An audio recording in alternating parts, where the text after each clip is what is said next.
केवल एक परमात्मा में श्रद्धा और समर्पण का संदेश देने वाली गीता सबको पवित्र करने का खुला आमंत्रण देती है। सृष्टि में कहीं भी रहने वाले अमीर अथवा गरीब, कुलीन तथा आदिवासी, पुण्यात्मा और पापी, स्त्री और पुरुष, सदाचारी एवं अत्यंत दुराचारी, सबका इसमें प्रवेश है। विशेषकर गीता पापियों के ही उद्धार का सुगम पथ बताती है। पुण्यात्मा तो भजते ही हैं। प्रस्तुत है उसी गीता की अद्वितीय व्याख्या, यथार्थ गीता का कैसेट प्रसारण।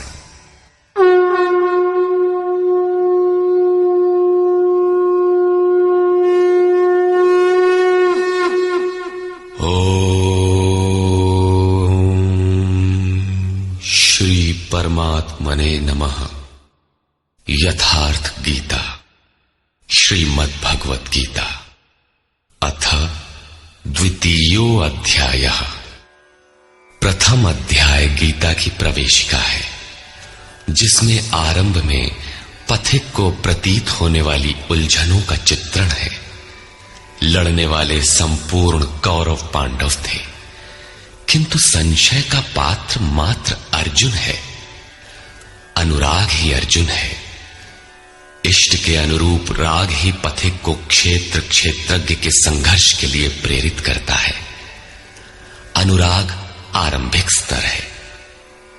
पूज्य महाराज जी कहते थे, सदगृहस्थ आश्रम में रहते हुए ग्लानि होने लगे, अश्रुपात होता हो, कंठ अवरुद्ध होता हो, तो समझना कि यहीं से भजन आरंभ हो गया। अनुराग में ये सब कुछ आ जाता है। उसमें धर्म, नियम, सत्संग, भाव सभी विद्यमान होंगे। अनुराग के प्रथम चरण में पारिवारिक मोह बाधक बनता है। पहले सभी चाहते हैं कि हम उस परम सत्य को प्राप्त कर लें, किंतु आगे बढ़ने पर वो देखता है कि इन मधुर संबंधों का उच्छेद करना होगा। तब हताश हो जाता है। वो पहले से जो कुछ धर्म कर्म मानकर करता था, उतने में ही संतोष करने लगता है। अपने मोह की पुष्टि के लिए वो प्रचलित रूढ़ियों का प्रमाण भी प्रस्तुत करता है, जैसा अर्जुन ने किया कि कुल धर्म सनातन है। युद्ध से सनातन धर्म का लोप होगा, कुल क्षय होगा, स्वैराचार फैलेगा। ये अर्जुन का उत्तर नहीं था, बल्कि सद्गुरु के सान्निध्य से पूर्व की अपनाई गई एक कुरीति मात्र थी। इन्हीं कुरीतियों में फंसकर मनुष्य पृथक पृथक धर्म, अनेक संप्रदाय, छोटे बड़े गुट और असंख्य जातियों की रचना कर लेता है। कोई नाक दबाता है, कोई कान फाड़ता है। किसी के छूने से धर्म नष्ट होता है, तो कहीं रोटी पानी से धर्म नष्ट होता है। तो क्या अछूत या छूने वालों का दोष है? कदापि नहीं। दोष हमारे भ्रमदाताओं का है। धर्म के नाम पर हम कुरीति के शिकार हैं, इसलिए दोष हमारा है। महात्मा बुद्ध के समय में केश कंबल एक संप्रदाय था, जिसमें केश को बढ़ाकर कंबल की तरह प्रयोग करने को पूर्णता का मानदंड माना जाता था। कोई गोव्रतिक गाय की भांति रहने वाला था, तो कोई कुक्कुर व्रतिक कुत्ते की तरह खाने पीने रहने वाला था। ब्रह्म विद्या का इनसे कोई संबंध नहीं है। संप्रदाय और कुरीतियां पहले भी थीं, आज भी हैं। ठीक इसी प्रकार कृष्ण काल में भी संप्रदाय थे, कुरीतियां थीं। उनमें से एकाध कुरीति का शिकार अर्जुन भी था।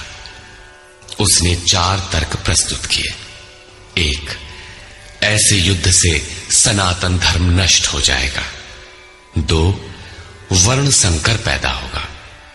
3, पिंडोदक क्रिया लोप होगी।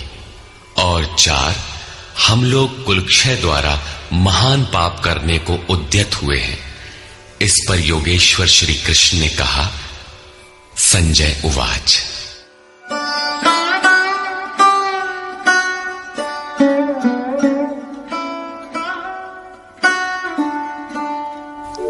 तन्तथा कृपयाविष्टम् अश्रुपूर्णाकुलेक्षणम् विषीदन्तमिदं वाक्यम् उवाच मधुसूदनः।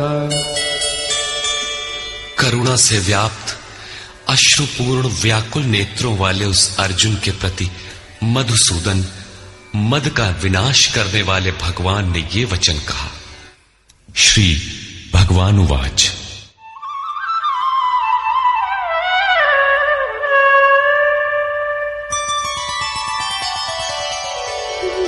कुतस्त्वाकश्मलमिदम् विषमे समुपस्थितम् अनार्यजुष्टमस्वर्ग्यम् अकीर्तिकरमर्जुन। अर्जुन, इस विषम स्थल में तुझे ये अज्ञान कहां से हो गया? विषम स्थल अर्थात जिसकी समता का सृष्टि में कोई स्थल है ही नहीं, पारलौकिक है लक्ष्य जिसका, उस निर्विवाद स्थल पर तुझे अज्ञान कहां से हुआ? अज्ञान क्यों? अर्जुन तो सनातन धर्म की रक्षा के लिए कटिबद्ध है। क्या सनातन धर्म की रक्षा के लिए प्राणपण से तत्पर होना अज्ञान है? श्री कृष्ण कहते हैं, हां, ये अज्ञान है।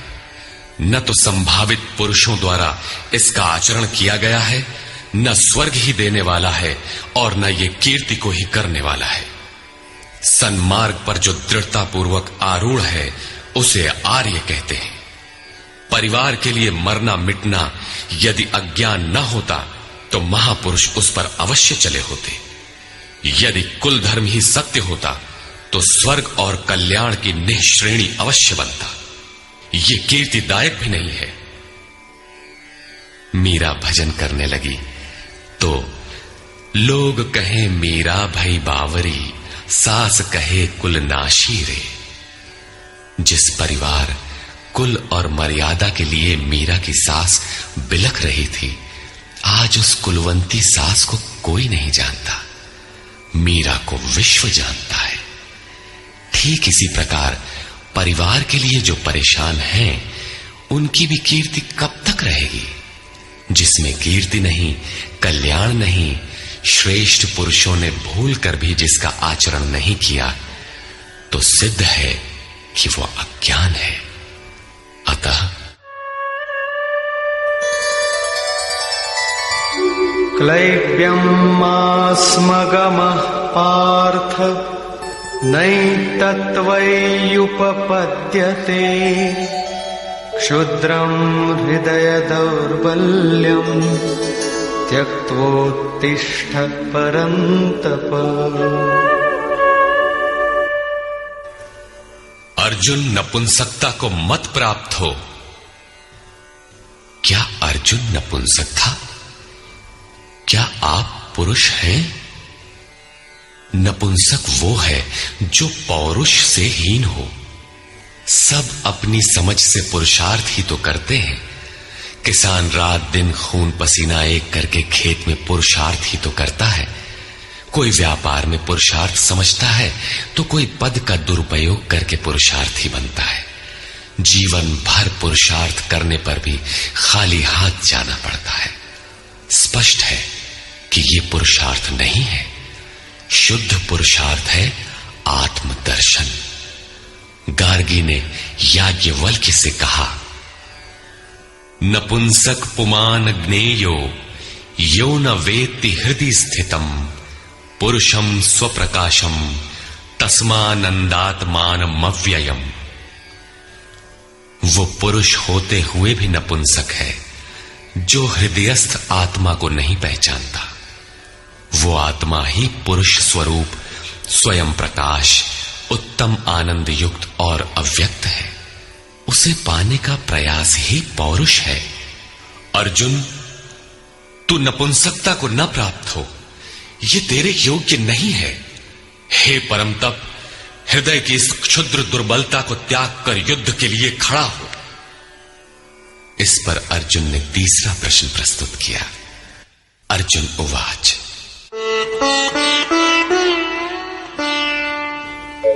कथं भीष्ममहं संख्ये द्रोणं च मधुसूदन इषुभिः प्रतियोत्स्यामि पूजार्हा वरिसूदन। अहंकार का शमन करने वाले मधुसूदन, मैं रणभूमि में पितामह भीष्म और आचार्य द्रोण से किस प्रकार बाणों से युद्ध करूंगा, क्योंकि अरिसूदन वे दोनों ही पूजनीय हैं। द्वैत ही द्रोण है। प्रभु अलग है, हम अलग हैं। द्वैत का ये भान ही प्राप्ति की प्रेरणा का आरंभिक स्रोत है। यही द्रोणाचार्य का गुरुत्व है। भ्रम ही भीष्म है। जब तक भ्रम है तभी तक बच्चे, परिवार, रिश्तेदार सभी अपने लगते हैं। अपना लगने में भ्रम ही माध्यम है। आत्मा इन्हीं को पूज्य मानकर इनके साथ रहता है कि ये पिता हैं, दादा हैं, कुलगुरु हैं इत्यादि। साधन के पूर्ति काल में गुरु न चेला, पुरुष अकेला। न बंधुर न मित्रम गुरुर्नैव शिष्यः चिदानंद रूपः शिवोहम शिवोहम। जब चित्त उस परम आनंद में विलय हो जाता है तब न गुरु ज्ञान दाता और न शिष्य ग्रहण करता ही रह जाता है। यही परम की स्थिति है। गुरु का गुरुत्व प्राप्त कर लेने पर गुरुत्व एक जैसा हो जाता है। श्री कृष्ण कहते हैं, अर्जुन तुम मुझ में निवास करेगा। जैसे श्री कृष्ण वैसा ही अर्जुन, और ठीक वैसा ही प्राप्ति वाला महापुरुष हो जाता है। ऐसी अवस्था में गुरु का भी विलय हो जाता है। गुरुत्व हृदय में प्रवाहित हो जाता है। अर्जुन गुरु पद की ढाल बनाकर इस संघर्ष में प्रवृत्त होने से कतराना चाहता है। वो कहता है,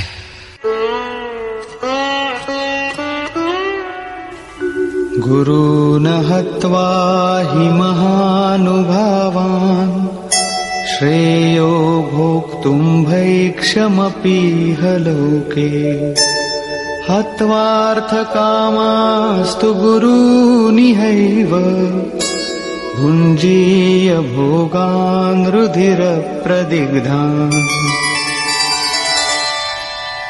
इन महानुभाव गुरुजनों को न मारकर मैं इस लोक में भिक्षा का अन्न भी श्रेयस्कर समझता हूं। यहां भिक्षा का अर्थ उदर पोषण के लिए भीख मांगना नहीं, बल्कि सत्पुरुषों की टूटी फूटी सेवा द्वारा उनसे कल्याण की याचना ही भिक्षा है। अन्नम ब्रह्मेति व्यजानात्। अन्न एकमात्र परमात्मा है, जिसे प्राप्त करके आत्मा सदा के लिए तृप्त हो जाता है, कभी अतृप्त नहीं रहता। हम महापुरुषों की सेवा और याचना द्वारा शनैः शनैः ब्रह्म पीयूष प्राप्त करें, किंतु ये परिवार न छूटे, यही अर्जुन के भिक्षान्न की कामना है। संसार में अधिकांश लोग ऐसा ही करते हैं।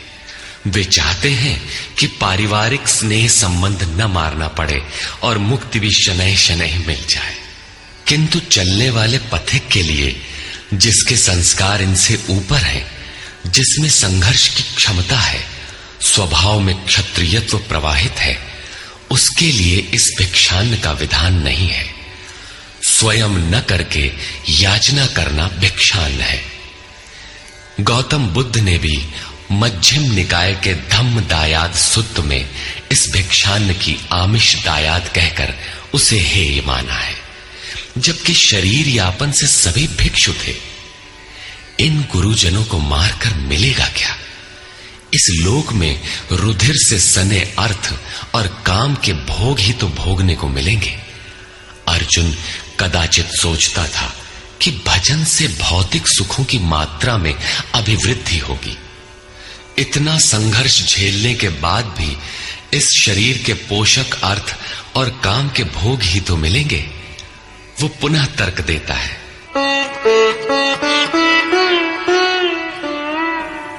न चैतद्विद्मः कतरन्नो गरीयो यद्वा जयेम यदि वा नो जयेयुः यानेव हत्वा न जिजीविषामः तेव स्थिताः प्रमुखे धार्तराष्ट्राः। ये भी निश्चित नहीं है कि वो भोग मिलेगा ही। ये भी हम नहीं जानते कि हमारे लिए क्या करना श्रेयस्कर है, क्योंकि जो कुछ हमने कहा वो अज्ञान प्रमाणित हो गया। ये भी ज्ञात नहीं है कि हम जीतेंगे अथवा वे ही जीतेंगे। जिन्हें मारकर हम जीना भी नहीं चाहते, वे ही धृतराष्ट्र के पुत्र हमारे सामने खड़े हैं। अज्ञान रूपी धृतराष्ट्र से उत्पन्न मोह इत्यादि स्वजन समुदाय मिट ही जाएंगे, तब हम जीकर ही क्या करेंगे। अर्जुन पुनः सोचता है कि जो कुछ हमने कहा कदाचित ये भी अज्ञान हो, अतः प्रार्थना करता है। कार्पण्यदोषोपहतः स्वभावः पृच्छामि त्वां धर्मसम्मूढचेताः यच्छ्रेयस्यान्निश्चितं ब्रूहि तन्मे शिष्यस्तेऽहं शाधि मां त्वां प्रपन्नम्। कायरता के दोष से नष्ट स्वभाव वाला, धर्म के विषय में सर्वथा मोहित चित्त हुआ मैं आपसे पूछता हूं, जो कुछ निश्चित परम कल्याणकारी हो वो साधन मेरे लिए कहिए। यहां अर्जुन ने पूर्ण समर्पण कर दिया। अभी तक वो श्री कृष्ण को अपने स्तर का ही समझता था, अनेक विद्याओं में अपने को कुछ आगे ही मानता था। यहां उसने अपनी बागडोर श्री कृष्ण को वस्तुतः सौंप दी। सद्गुरु पूर्ति पर्यंत हृदय में रहकर साधक के साथ चलते हैं। यदि वे साथ न रहे तो साधक पार न हो। युवा कन्या के परिवार वाले जिस प्रकार शादी विवाह तक उसको संयम की शिक्षा देते हुए संभाल ले जाते हैं, ठीक उसी प्रकार सद्गुरु अपने शिष्य की अंतरात्मा से रथी होकर उसे प्रकृति की घाटियों से निकालकर पार कर देते हैं। अर्जुन निवेदन करता है कि भगवान, एक बात और है। नहि प्रपश्यामि ममापनुद्यात् यच्छोकमुच्छोषणमिन्द्रियाणाम् अवाप्य भूमावसपत्नमृद्धम् राज्यं सुराणामपि चाधिपत्यम्। भूमि पर निष्कंटक धन धान्य संपन्न राज्य को और देवताओं के स्वामीपन इंद्र पद को पाकर भी मैं उस उपाय को नहीं देखता जो मेरी इंद्रियों को सुखाने वाले शोक को दूर कर सके। जब शोक बना ही है तो ये सब लेकर ही मैं क्या करूंगा। यदि इतना ही मिलना है तो क्षमा करे। अर्जुन ने सोचा, अब इसके आगे बतावेंगे भी क्या। संजय उवाच। एवमुक्त्वा ऋषिकेशं गुडाकेशः परन्तप न योत्स्यैति गोविन्दम् उक्त्वा तूष्णीं बभूवः। संजय बोला, हे राजन, मोह निशाजयी अर्जुन ने हृदय के सर्वज्ञ श्री कृष्ण से ये कहकर कि गोविंद मैं युद्ध नहीं करूंगा, चुप हो गया। अभी तक अर्जुन की दृष्टि पौराणिक है, जिसमें कर्म कांडों के साथ भोगों की उपलब्धि का विधान है, जिसमें स्वर्ग ही सब कुछ माना जाता है, जिस पर श्री कृष्ण प्रकाश डालेंगे कि ये विचारधारा भी गलत है। तमुवाच ऋषिकेशः प्रहसन्निव भारत सेनयोरुभयोर्मध्ये विषीदन्तमिदं वचः। उसके उपरांत हे भरतवंशी धृतराष्ट्र, अंतर्यामी योगेश्वर श्री कृष्ण ने दोनों सेनाओं के बीच में उस शोक युक्त अर्जुन को हंसते हुए से ये वचन कहा। श्री भगवान उवाच। अशोचानन्वशोचस्त्वं प्रज्ञावादांश्च भाषसे गतासु न गतासूश्च नानुशोचन्ति पंडिताः। अर्जुन, तू न शोक करने योग्यों के लिए शोक करता है और पंडितों के से वचन कहता है, किंतु बुद्धि संपन्न पंडित जन जिनके प्राण चले गए हैं उनके लिए तथा जिनके प्राण नहीं गए हैं उनके लिए भी शोक नहीं करते। तू पंडितों जैसी बातें भर करता है, वस्तुतः ज्ञाता है नहीं, क्योंकि न त्वेवाहं जातु नासं न त्वन्नेमे जनाधिपाः न चैव न भविष्यामः सर्वे वयमतः परम्। न तो ऐसा ही है कि मैं अर्थात सद्गुरु किसी काल में नहीं था, अथवा तू अनुरागी अधिकारी अथवा जनाधिपाह राजा लोग अर्थात राजसी वृत्ति में पाए जाने वाला अहम नहीं था, और न ऐसा ही है कि आगे हम सब नहीं रहेंगे। सद्गुरु सदैव रहता है, अनुरागी सदैव रहते हैं। यहां योगेश्वर ने योग की अनादिता पर प्रकाश डालते हुए भविष्य में भी उसकी विद्यमानता पर बल दिया। मरने वालों के लिए शोक न करने के लिए कारण बताते हुए उन्होंने कहा, देहिनोऽस्मिन् यथा देहे कौमारं यौवनं जरा तथा देहान्तरप्राप्तिः धीरस्तत्र न मुह्यति। जैसे जीवात्मा की इस देह में कुमार, युवा और वृद्ध अवस्था होती है, वैसे ही अन्य अन्य शरीर प्राप्ति, इसलिए धीर पुरुष मोहित नहीं होता है। कभी आप बालक थे, शनैः शनैः युवा हुए, तब आप मर तो नहीं गए, पुनः वृद्ध हुए, पुरुष एक ही है। उसी प्रकार लेश मात्र भी दरार नए देह की प्राप्ति पर नहीं पड़ती। कलेवर का यह परिवर्तन तब तक चलेगा जब तक परिवर्तन से परे वस्तु नहीं मिल जाती।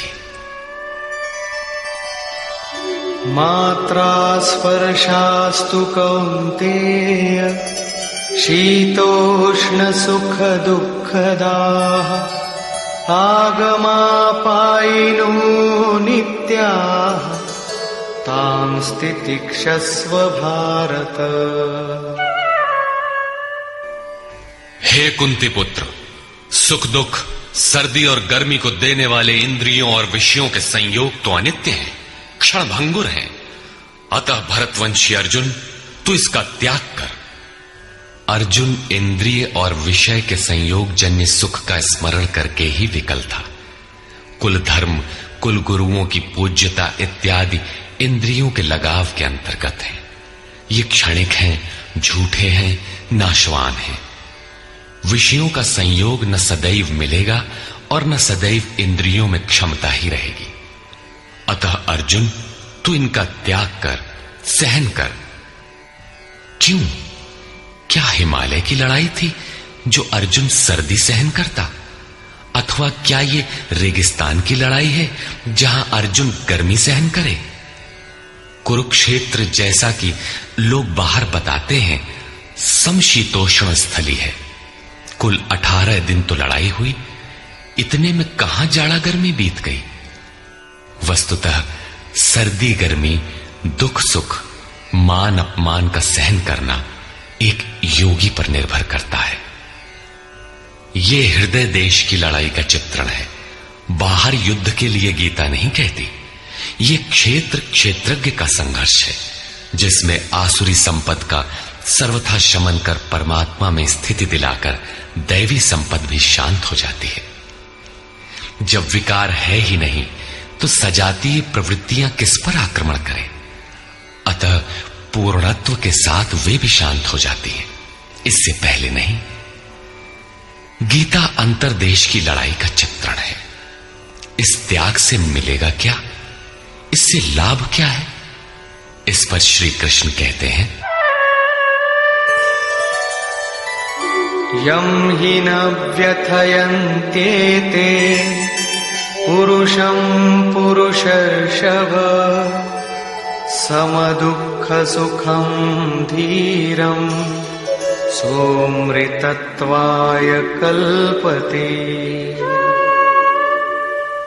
क्योंकि हे पुरुष श्रेष्ठ, दुख सुख को समान समझने वाले जिस धीर पुरुष को इंद्रियों और विषयों के संयोग व्यथित नहीं कर पाते, वो मृत्यु से परे अमृत तत्व की प्राप्ति के योग्य हो जाता है।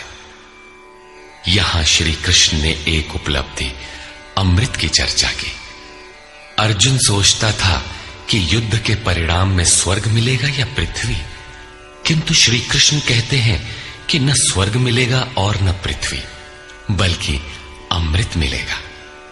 अमृत क्या है? नासतो विद्यते भावो नाभावो विद्यते सतः उभयोरपि दृष्टोऽन्तः त्वनयोस्तत्त्वदर्शिभिः। अर्जुन, असत वस्तु का अस्तित्व नहीं है, वो है ही नहीं, उसे रोका नहीं जा सकता, और सत्य का तीनों काल में अभाव नहीं है, उसे मिटाया नहीं जा सकता। अर्जुन ने पूछा, क्या भगवान होने के नाते आप कहते हैं? श्री कृष्ण ने बताया, मैं तो कहता ही हूं। इन दोनों का यह अंतर हमारे साथ साथ तत्वदर्शियों द्वारा भी देखा गया है। श्री कृष्ण ने वही सत्य दोहराया जो तत्वदर्शियों ने कभी देख लिया था। श्री कृष्ण भी एक तत्वदर्शी महापुरुष थे। परम तत्व परमात्मा का प्रत्यक्ष दर्शन करके उसमें स्थिति वाले तत्वदर्शी कहलाते हैं। सत और असत हैं क्या? इस पर कहते हैं,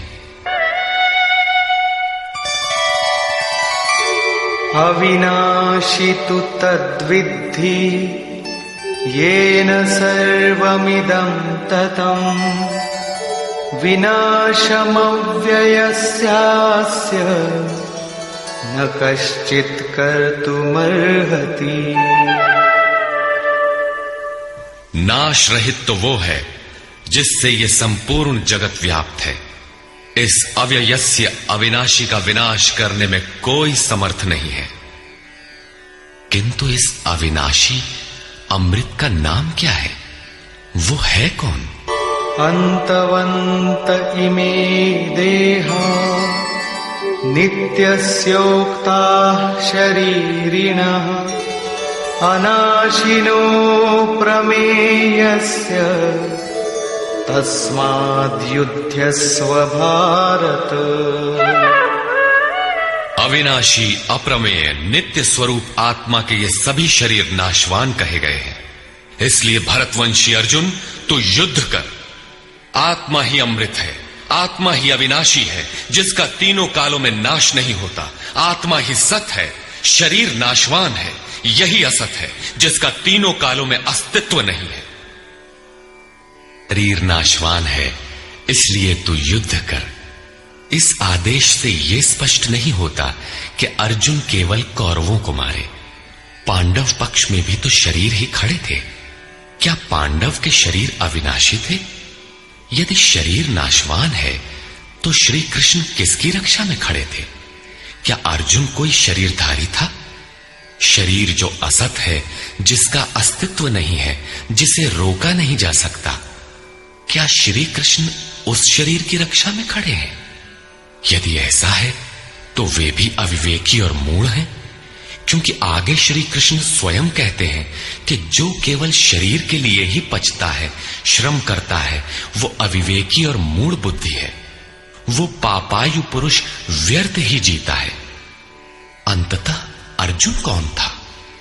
वस्तुतः अनुराग ही अर्जुन है। अनुरागी के लिए इष्ट सदैव रथी बनकर साथ में रहते हैं, सखा की भांति उसका मार्गदर्शन करते हैं। आप शरीर नहीं है। शरीर तो आवरण है, रहने का मकान है। उसमें रहने वाला अनुराग पूरित आत्मा है। भौतिक युद्ध, मारने काटने से शरीरों का अंत नहीं होता।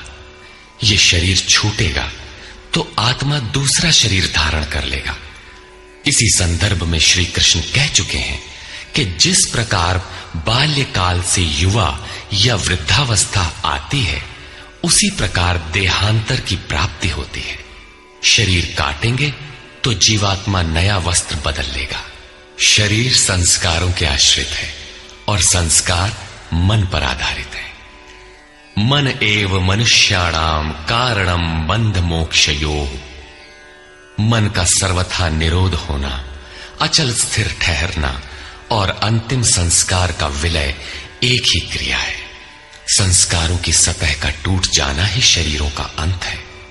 इसे तोड़ने के लिए आपको आराधना करनी होगी, जिसे श्री कृष्ण ने कर्म या निष्काम कर्मयोग की संज्ञा दी है।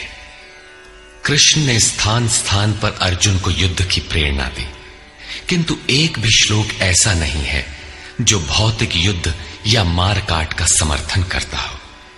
यह युद्ध सजातीय विजातीय प्रवृत्तियों का है, अंतर्देश में है।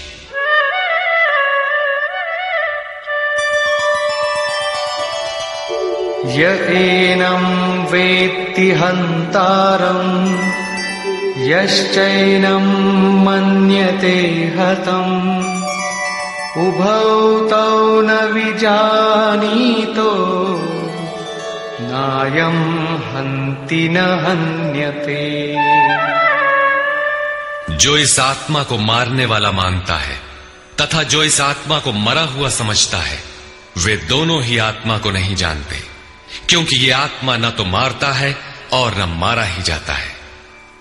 पुनः इसी पर बल देते हैं। न जायते म्रियते वा कदाचिन् नायं भूत्वा भविता वा न भूयः अजो नित्यः शाश्वतोऽयं पुराणो न हन्यते हन्यमाने शरीरे। ये आत्मा किसी काल में न तो जन्मता है और न मरता है, क्योंकि ये वस्त्र ही तो बदलता है। न ये आत्मा होकर अन्य कुछ होने वाला है, क्योंकि यह अजन्मा है, नित्य है, शाश्वत और पुरातन है। शरीर के नाश होने पर भी उसका नाश नहीं होता। आत्मा ही सत्य है, आत्मा ही पुरातन है, आत्मा ही शाश्वत और सनातन है। आप कौन है? सनातन धर्म के अनुयायी। सनातन कौन है? आत्मा। आप आत्मा के अनुयायी हैं। आत्मा, परमात्मा और ब्रह्म एक दूसरे के पर्याय हैं। आप कौन है? शाश्वत धर्म के उपासक। शाश्वत कौन है? आत्मा। अर्थात हम आप आत्मा के उपासक हैं। यदि आप आत्मिक पथ को नहीं जानते तो आपके पास शाश्वत सनातन नाम की कोई वस्तु नहीं है। उसके लिए आप आहें भरते हैं तो प्रत्याशी अवश्य है, किंतु सनातन धर्मी नहीं है। सनातन धर्म के नाम पर किसी कुरीति के शिकार हैं। देश विदेश में मानव मात्र में आत्मा एक ही जैसा है। इसलिए विश्व में कहीं भी कोई आत्मा की स्थिति दिलाने वाली क्रिया जानता है और उस पर चलने के लिए प्रयत्नशील है, तो वो सनातन धर्मी है, चाहे वो अपने को ईसाई, मुसलमान, यहूदी या कुछ भी क्यों न कह ले। वेदा विनाशिनं नित्यं य एनमजमव्ययम्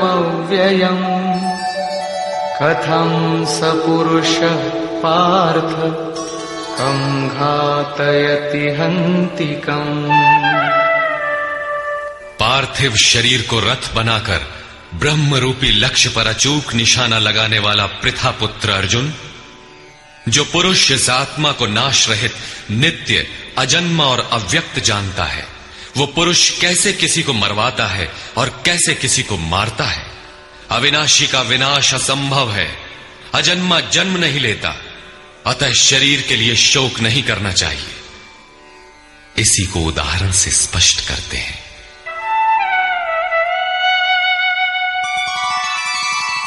वासांसि जीर्णानि यथा विहाय नवानि गृह्णाति नरोपराणि तथा शरीराणि विहाय जीर्णान्यन्यानि संयाति नवानि देहि। जैसे मनुष्य जीर्णानि वासांसि, जीर्ण शीर्ण पुराने वस्त्रों को त्याग कर नए वस्त्रों को ग्रहण करता है, ठीक वैसे ही ये जीवात्मा पुराने शरीरों को त्याग कर दूसरे नए शरीरों को धारण करता है। जीर्ण होने पर ही नया शरीर धारण करना है तो शिशु क्यों मर जाते हैं? ये वस्त्र तो और विकसित होना चाहिए। वस्तुतः ये शरीर संस्कारों पर आधारित है। जब संस्कार जीर्ण होते हैं तो शरीर छूट जाता है। यदि संस्कार 2 दिन का है तो दूसरे दिन ही शरीर जीर्ण हो गया। इसके बाद मनुष्य 1 श्वास भी अधिक नहीं जीता। संस्कार ही शरीर है। आत्मा संस्कारों के अनुसार नया शरीर धारण कर लेता है। अथा खलु ऋतुमयः पुरुषः यथा इहैव तथैव प्रेत्य भवति कृतं लोकम पुरुषोऽभिजायते। अर्थात ये पुरुष निश्चय ही संकल्पमय है। इस लोक में पुरुष जैसा निश्चय वाला होता है वैसा ही यहां से मरकर जाने पर होता है। अपने संकल्प से बनाए हुए शरीरों में पुरुष उत्पन्न होता है। इस प्रकार मृत्यु शरीर का परिवर्तन मात्र है, आत्मा नहीं मरता। पुनः इसकी अजरता अमरता पर बल देते हैं। नैनं छिन्दन्ति शस्त्राणि नैनं दहति पावकः न चैनं क्लेदयन्त्यापो न शोषयति मारुतः। अर्जुन, इस आत्मा को शस्त्रादि नहीं काटते, अग्नि से जला नहीं सकता, जल इसे गीला नहीं कर सकता और न वायु इसे सुखा ही सकता है। अच्छेद्योऽयमदाह्योऽयम् अक्लेद्यो शोष्य एव च नित्यः सर्वगतः स्थाणुः अचलोऽयं सनातनः। ये आत्मा अच्छेद्य है, इसे छेदा नहीं जा सकता। ये अदाह्य है, इसे जलाया नहीं जा सकता। ये अक्लेद्य है, इसे गीला नहीं किया जा सकता। आकाश इसे अपने में समाहित नहीं कर सकता। ये आत्मा निसंदेह अशोष्य, सर्वव्यापक, अचल, स्थिर रहने वाला और सनातन है।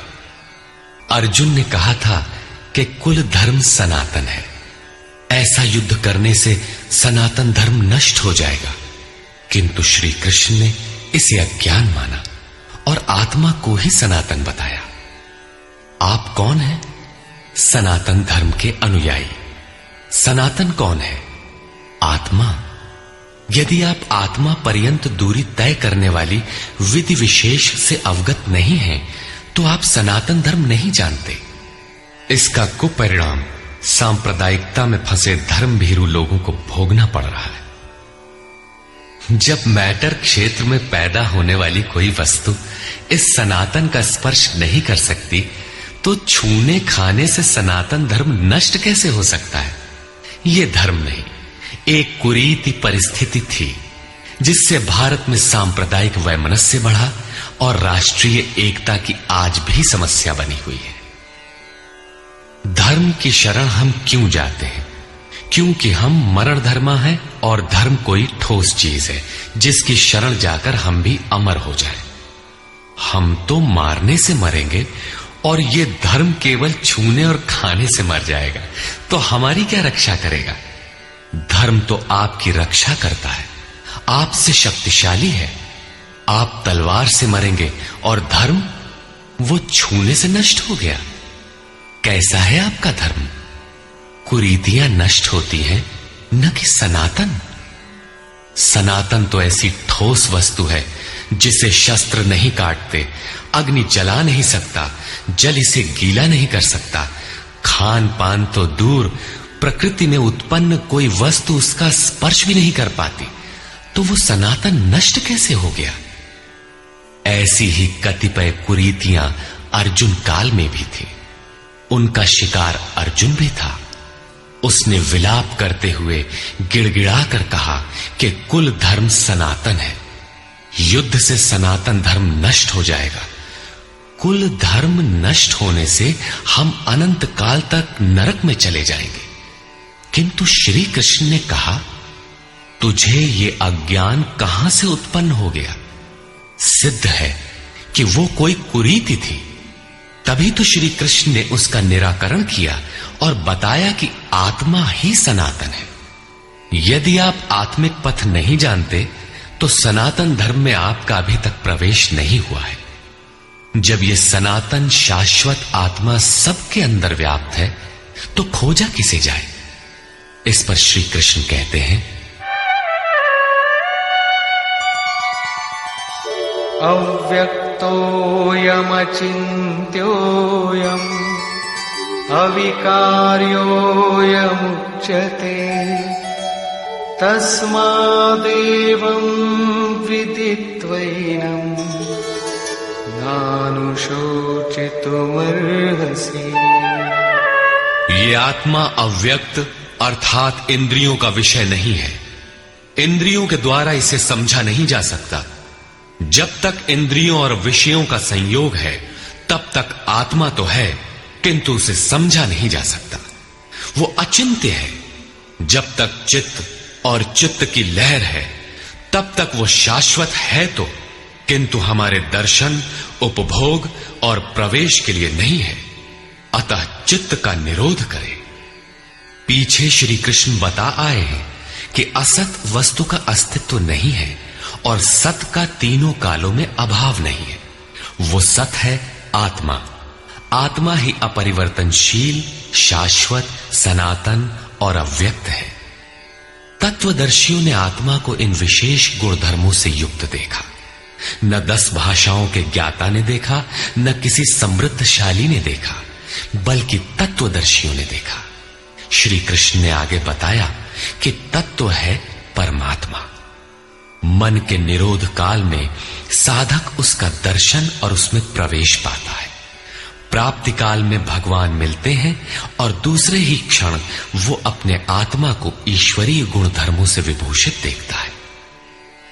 वो देखता है कि आत्मा ही सत्य, सनातन और परिपूर्ण है। ये आत्मा अचिंत्य है। ये विकार रहित अर्थात न बदलने वाला कहा जाता है। अतः अर्जुन, आत्मा को ऐसा जानकर तू शोक करने योग्य नहीं है। अब श्री कृष्ण अर्जुन के विचारों में विरोधाभास दिखाते हैं, जो सामान्य तर्क है। अथ चैनं नित्यजातं नित्यं वा मन्यसे मृतं तथापि त्वं महाबाहो नैवं शोचितुमर्हसि। यदि तू इसे सदैव जन्मने वाला और सदा मरने वाला माने तब भी तुझे शोक नहीं करना चाहिए, क्योंकि जातस्य हि ध्रुवो मृत्युः ध्रुवं जन्म मृतस्य च तस्मादपरिहार्येऽर्थे न त्वं शोचितुमर्हसि। ऐसा मान लेने पर भी जन्मने वाले की निश्चित मृत्यु और मरने वाले का निश्चित जन्म सिद्ध होता है। इसलिए भी तू बिना उपाय वाले इस विषय में शोक करने लायक नहीं है। जिसका कोई इलाज नहीं, उसके लिए शोक करना एक अन्य दुख को आमंत्रित करना है। अव्यक्त व्यक्तादीनि भूतानि व्यक्तमध्यानि भारत अव्यक्तनिधनान्येव तत्र का परिदेवना। अर्जुन, संपूर्ण प्राणी जन्म से पहले बिना शरीर वाले और मरने के बाद भी बिना शरीर वाले, जन्म के पूर्व और पश्चात भी दिखाई नहीं पड़ते, केवल जन्म मृत्यु के बीच में ही शरीर धारण किए हुए दिखाई देते हैं। अतः इस परिवर्तन के लिए व्यर्थ की चिंता क्यों करते हो? इस आत्मा को देखता कौन है? इस पर कहते हैं, आश्चर्यवत् पश्यति कश्चिदेनम् आश्चर्यवद्वदति तथैव चान्यः आश्चर्यवच्चैनमन्यः शृणोति श्रुत्वाप्येनं वेद न चैव कश्चित्। पहले श्री कृष्ण ने कहा था कि इस आत्मा को तत्वदर्शियों ने देखा है। अब तत्व दर्शन की दुर्लभता पर प्रकाश डालते हैं कि कोई विरला महापुरुष ही इस आत्मा को आश्चर्य की तरह देखता है, सुनता नहीं प्रत्यक्ष देखता है। और वैसे ही दूसरा कोई महापुरुष ही आश्चर्य की तरह इसके तत्व को कहता है। जिसने देखा है वही यथार्थ कह सकता है। दूसरा कोई विरला साधक इसे आश्चर्य की भांति सुनता है। सब सुनते भी नहीं, क्योंकि ये अधिकारी के लिए ही है। हे अर्जुन, कोई कोई तो सुनकर भी इस आत्मा को नहीं जान पाते, क्योंकि साधन पार नहीं लगता। आप लाख ज्ञान की बातें सुने, समझें, बाल की खाल निकाल कर समझें, लालायित भी रहें, किंतु मोह बड़ा प्रबल है। थोड़ी देर बाद ही आप अपनी सांसारिक व्यवस्थाओं में लिप्त मिलेंगे। अंत में श्री कृष्ण निर्णय देते हैं, देही नित्यमवध्योऽयम् देहे सर्वस्य भारत तस्मात् सर्वाणि भूतानि न त्वं शोचितुमर्हसि। अर्जुन, ये आत्मा सबके शरीर में सदैव अवध्य है, अकाट्य है। इसलिए संपूर्ण भूत प्राणियों के लिए तो शोक करने योग्य नहीं है। आत्मा ही सनातन है। इस तथ्य का प्रतिपादन करके, इसका प्रभुता सहित वर्णन करके ये प्रश्न यहीं पूरा हो जाता है। अब प्रश्न खड़ा होता है कि इसकी प्राप्ति कैसे हो। संपूर्ण गीता में इसके लिए दो ही मार्ग हैं। पहला निष्काम कर्म योग और दूसरा ज्ञान योग। दोनों मार्गों में किया जाने वाला कर्म एक ही है। उस कर्म की अनिवार्यता पर बल देते हुए योगेश्वर श्री कृष्ण ज्ञान योग के विषय में कहते हैं, स्वधर्ममपि चावेक्ष न विकम्पितुमर्हसि धर्म्याद्धियुद्धा श्रेयोऽन्यत् क्षत्रियस्य न विद्यते। अर्जुन, स्वधर्म देखकर भी तू भय करने योग्य नहीं है, क्योंकि धर्म संयुक्त युद्ध से बढ़कर अन्य कोई परम कल्याणकारी मार्ग क्षत्रिय के लिए नहीं है। अभी तक तो आत्मा शाश्वत है, आत्मा सनातन है, वही एकमात्र धर्म है कहा गया है। अब ये स्वधर्म कैसा? धर्म तो एकमात्र आत्मा ही है, वो तो अचल स्थिर है, तो धर्माचरण क्या? किंतु इस आत्म पथ में प्रवृत्त होने की क्षमता हर व्यक्ति की अलग अलग होती है। स्वभाव से उत्पन्न इस क्षमता को स्वधर्म कहा गया है। इसी एक सनातन आत्मिक पथ पर चलने वाले साधकों को महापुरुष ने स्वभाव से उनकी क्षमता के अनुसार 4 श्रेणियों में बांटा: शूद्र, वैश्य, क्षत्रिय और ब्राह्मण। साधना की प्रारंभिक अवस्था में प्रत्येक साधक शूद्र अर्थात अल्पज्ञ होता है। घंटों भजन में बैठने पर वो 10 मिनट भी अपने पक्ष में नहीं पाता। वो प्रकृति के माया जाल को काट नहीं पाता। इस अवस्था में महापुरुष की सेवा से उसके स्वभाव में सद्गुण आते हैं।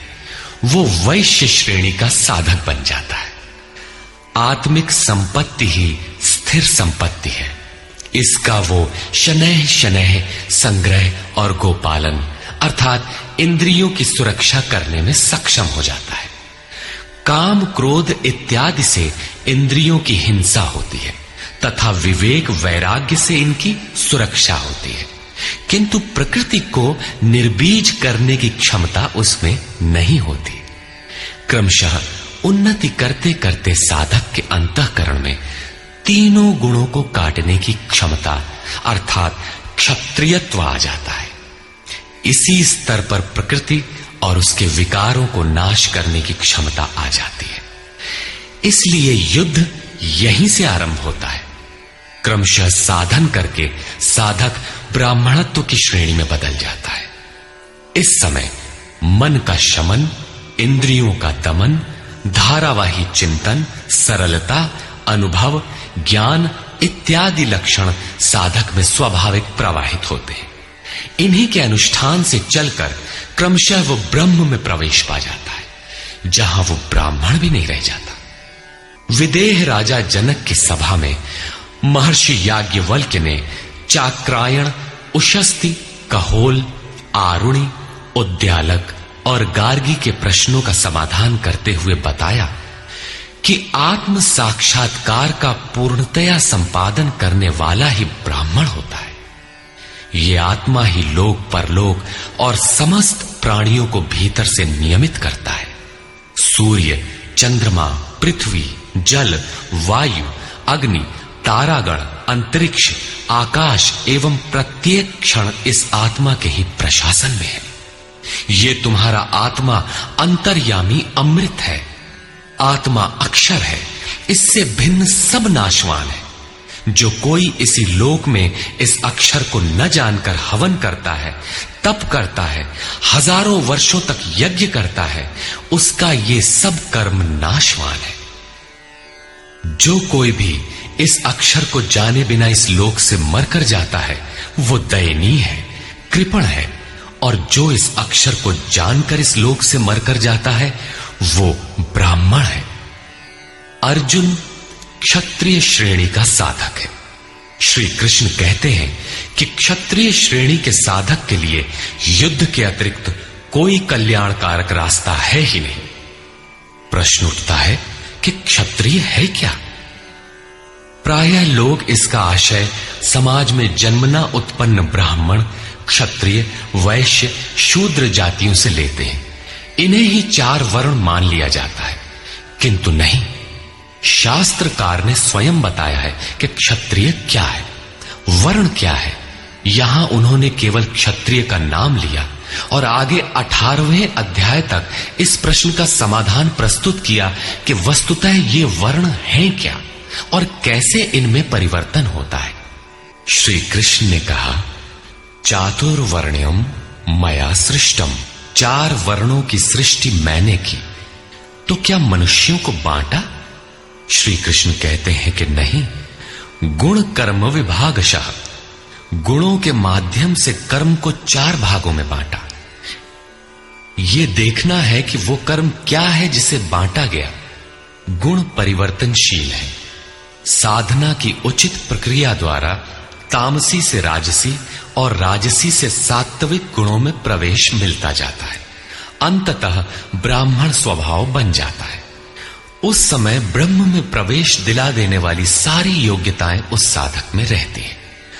वर्ण संबंधी प्रश्न यहां से आरंभ होकर 18वें अध्याय में जाकर पूर्ण होता है।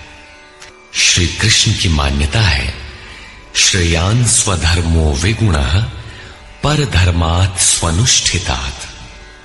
स्वभाव से उत्पन्न इस धर्म में प्रवृत्त होने की क्षमता जिस स्तर की हो, भले ही वो गुण रहित शूद्र श्रेणी की हो, तब भी परम कल्याण करती है, क्योंकि आप क्रमशः वहीं से उत्थान करते हैं।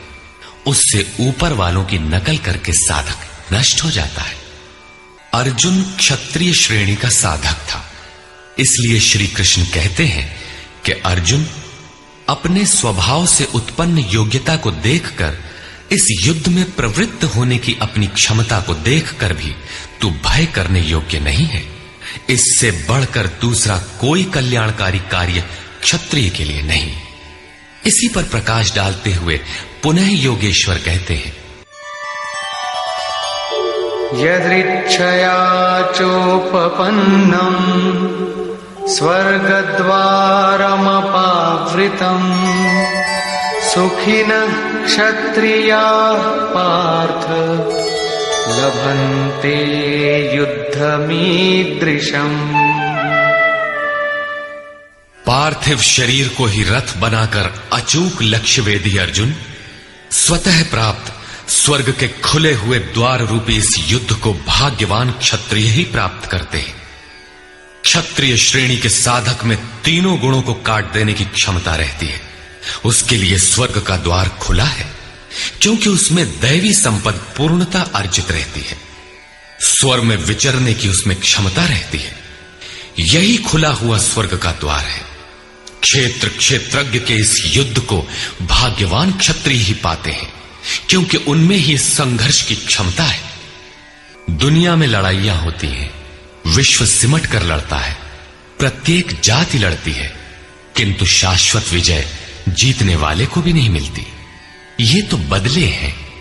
जो जिसको जितना दबाता है, कालांतर में उसे भी उतना ही दबना पड़ता है। ये कैसी विजय है जिसमें इंद्रियों को सुखाने वाला शोक बना ही रहता है, अंत में शरीर भी नष्ट हो जाता है। वास्तविक संघर्ष तो क्षेत्र और क्षेत्रज्ञ का है, जिसमें एक बार विजय हो जाने पर प्रकृति का सदा के लिए निरोध और परम पुरुष परमात्मा की प्राप्ति हो जाती है। ये ऐसी विजय है जिसके पीछे हार नहीं है।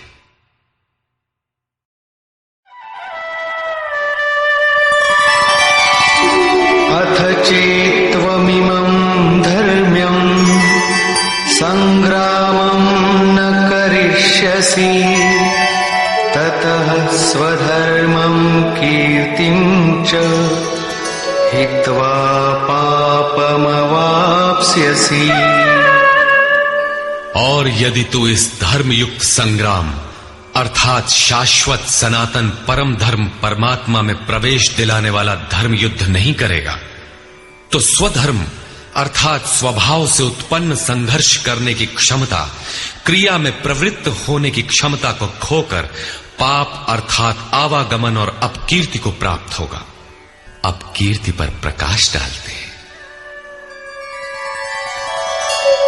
अकीर्तिं चापि भूतानि कथयिष्यन्ति ते व्ययाम् संभावितस्य चाकीर्तिः मरणादतिरिच्यते।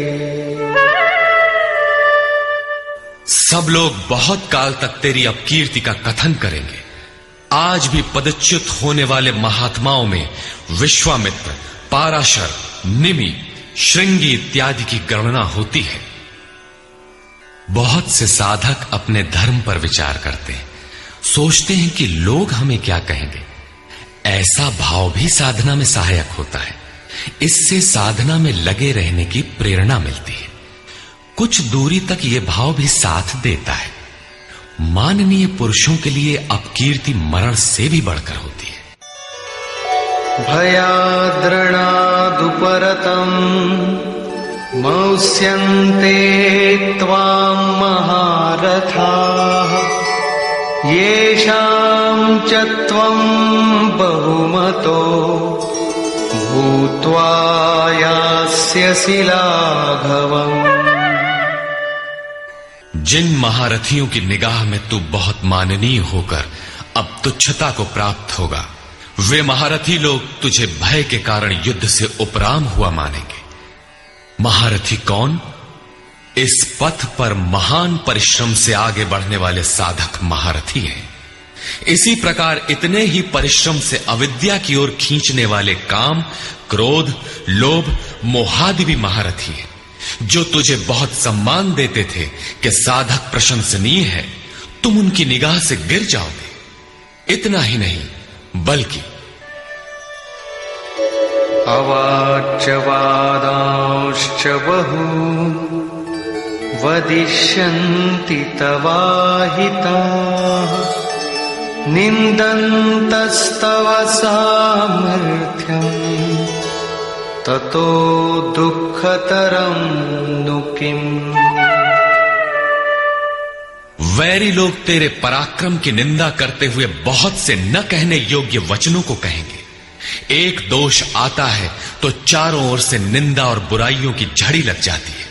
न कहने योग्य वचन भी कहे जाते हैं। इससे बड़ा दुख क्या होगा?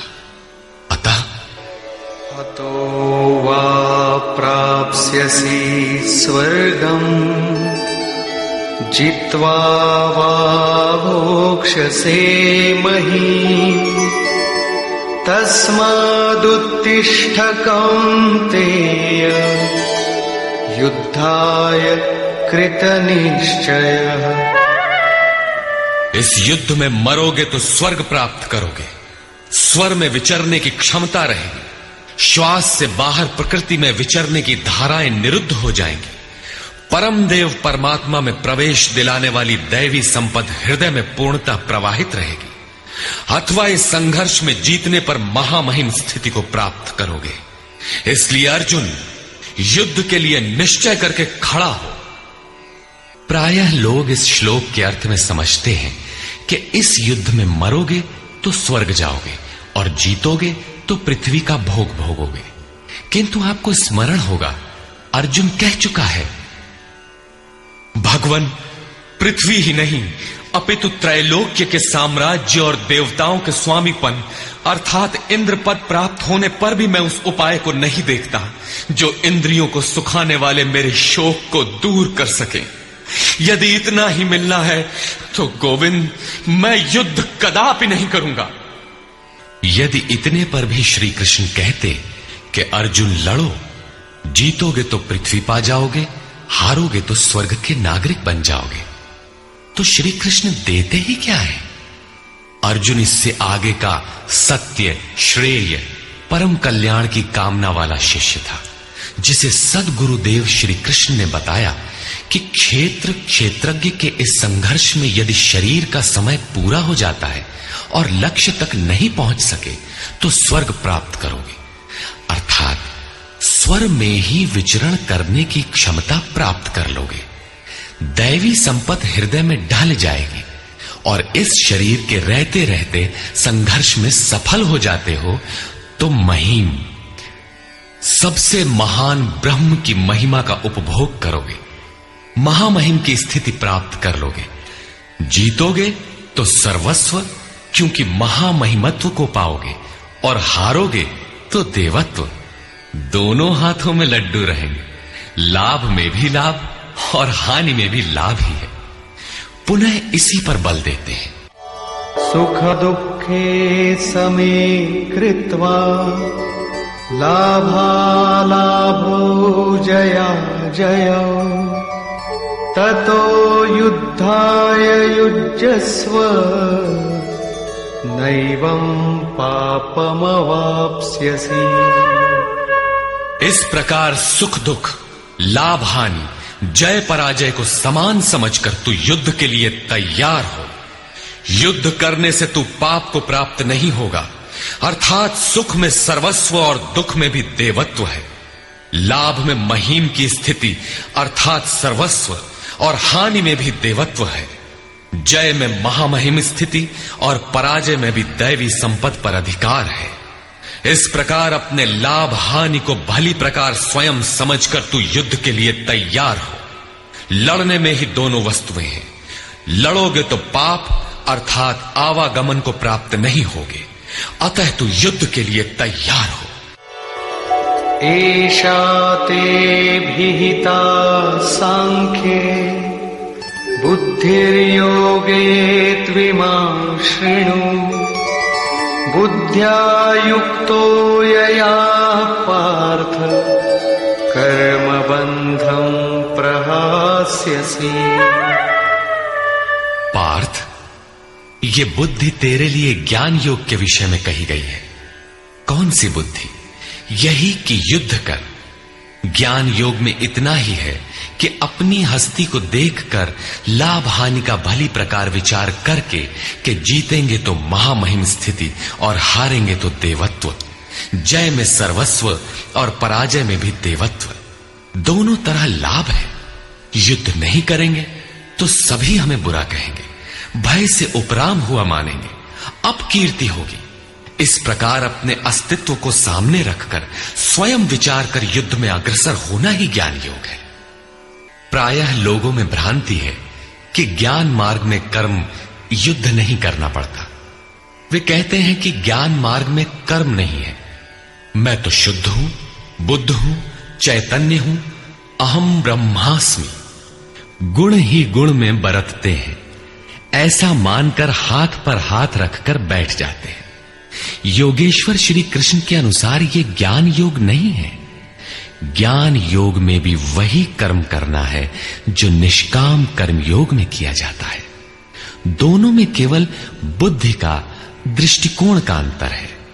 ज्ञान मार्गी अपनी स्थिति समझकर अपने पर निर्भर होकर कर्म करता है, जबकि निष्काम कर्मयोगी इष्ट के आश्रित होकर कर्म करता है। करना दोनों मार्गों में है और वो कर्म भी एक ही है जिसे दोनों मार्गों में किया जाना है। केवल कर्म करने के दृष्टिकोण दो हैं। अर्जुन, इसी बुद्धि को अब तू कर्म योग के विषय में सुन, जिससे युक्त हुआ तू कर्मों के बंधन का अच्छी तरह नाश करेगा।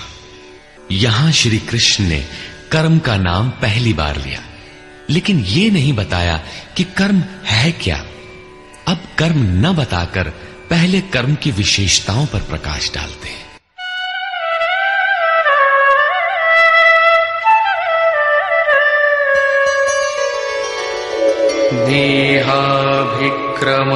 नेहाभिक्रमनाशोऽस्ति प्रत्यवायो न विद्यते, स्वल्पमप्यस्य धर्मस्य त्रायते महतो भयात्। इस निष्काम कर्म योग में आरंभ का अर्थात बीज का नाश नहीं होता, सीमित फल रूपी दोष नहीं है। इसलिए इस निष्काम कर्म का, इस कर्म से संपादित धर्म का थोड़ा भी साधन जन्म मृत्यु रूपी महान भय से उद्धार कर देता है। आप इस कर्म को समझें और उस पर 2 कदम चल भर दें, जो सदगृहस्थ आश्रम में रहकर ही चला जा सकता है। साधक तो चलते ही हैं। बीज भर डाल दें तो अर्जुन, बीज का नाश नहीं होता। प्रकृति में कोई क्षमता नहीं, ऐसा कोई अस्त्र नहीं कि उस सत्य को मिटा दे। प्रकृति केवल आवरण डाल सकती है, कुछ देर कर सकती है, किंतु साधन के आरंभ को मिटा नहीं सकती। आगे श्री कृष्ण ने बताया कि सभी पापियों से भी बड़ा पापी ही क्यों न हो, ज्ञान रूपी नौका द्वारा निसंदेह पार हो जाएगा। ठीक उसी बात को यहां कहते हैं कि अर्जुन, निष्काम कर्म योग का बीजारोपण भर कर दें तो उस बीज का कभी नाश नहीं होता। विपरीत फल रूपी दोष भी इसमें नहीं होता कि आपको स्वर्ग, रिद्धियों या सिद्धियों तक पहुंचाकर छोड़ दे। आप ये साधन भले छोड़ दें, किंतु यह साधन आपका उद्धार करके ही छोड़ेगा। इस निष्काम कर्मयोग का थोड़ा सा भी साधन जन्म मृत्यु के महान भय से उद्धार कर देता है। अनेक जन्म संसिद्धस्ततो याति पराम गतिम। कर्म का यह बीजारोपण अनेक जन्म के पश्चात वहीं खड़ा कर देगा जहां परम धाम है, परम गति है। इसी क्रम में आगे कहते हैं, व्यवसायात्मिका बुद्धि एकेह कुरु नंदन, बहुशाखा ह्यनन्ताश्च बुद्धयो व्यवसायिनाम्। अर्जुन, इस निष्काम कर्म योग में क्रियात्मक बुद्धि एक ही है, क्रिया एक है और परिणाम एक ही है। आत्मिक संपत्ति ही स्थिर संपत्ति है। इस संपत्ति को प्रकृति के द्वंद्व में शनैः शनैः अर्जित करना व्यवसाय है। यह व्यवसाय अथवा निश्चयात्मक क्रिया भी एक ही है। तब तो जो लोग बहुत सी क्रियाएं बताते हैं, क्या वे भजन नहीं करते? श्री कृष्ण कहते हैं, हां, वे भजन नहीं करते। उन पुरुषों की बुद्धि अनंत शाखाओं वाली होती है, इसलिए अनंत क्रियाओं का विस्तार कर लेते हैं। यामिमां पुष्पितां वाचं प्रवदन्त्य विपश्चितः वेदवादरताः पार्थ नान्यदस्तीति वादिनः कामात्मानः स्वर्गपरा जन्मकर्मफलप्रदाम् क्रियाविशेषबहुलाम् भोगैश्वर्यगतिं प्रति। पार्थ, वे कामात्मानः, कामनाओं से युक्त, वेदवादरता, वेद के वाक्यों में अनुरक्त, स्वर्गपराः, स्वर्ग को ही परम लक्ष्य मानते हैं कि इसके आगे कुछ है ही नहीं। ऐसा कहने वाले अविवेकी जन जन्म मृत्यु रूपी फल देने वाली भोग और ऐश्वर्य की प्राप्ति के लिए बहुत सी क्रियाओं का विस्तार कर लेते हैं और दिखावटी शोभायुक्त वाणी में व्यक्त भी करते हैं। अर्थात अविवेकियों की बुद्धि अनंत भेदों वाली होती है। वे फल वाले वाक्य में ही अनुरक्त रहते हैं, वेद के वाक्यों को ही प्रमाण मानते हैं, स्वर्ग को ही श्रेष्ठ मानते हैं। उनकी बुद्धि बहुत सी भेदों वाली है, इसलिए अनंत क्रियाओं की रचना कर लेते हैं। वे नाम तो परम तत्व परमात्मा का ही लेते हैं, किंतु उसकी ओट में अनंत क्रियाओं का विस्तार कर लेते हैं। तो क्या अनंत क्रियाएं कर्म नहीं है? श्री कृष्ण कहते हैं, नहीं, अनंत क्रियाएं कर्म नहीं है। तो वो एक निश्चित क्रिया है क्या? श्री कृष्ण अभी ये नहीं बताते। अभी तो केवल इतना कहते हैं कि अविवेकियों की बुद्धि अनंत शाखाओं वाली होती है, इसलिए वे अनंत क्रियाओं का विस्तार कर लेते हैं। वे केवल विस्तार ही नहीं करते, अपितु आलंकारिक शैली में उसे व्यक्त भी करते हैं। उसका प्रभाव क्या होता है? भोगैश्वर्य प्रसक्तानां तया परितचेतसां व्यवसायात्मिका बुद्धि समाधौ न विधीयते।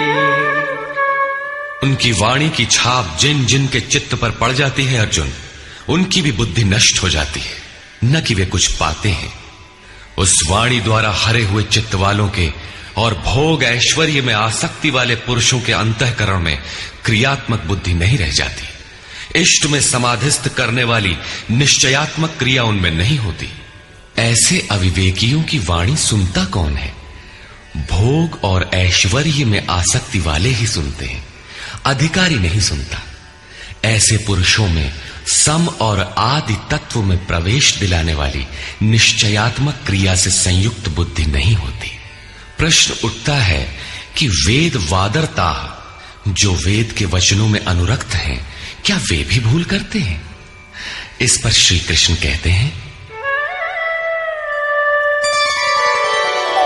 त्रैगुण्य विषया वेदा निस्त्रैगुण्यो भवार्जुन निर्द्वन्द्वो नित्यसत्त्वस्थो निर्योगक्षेम आत्मवान्।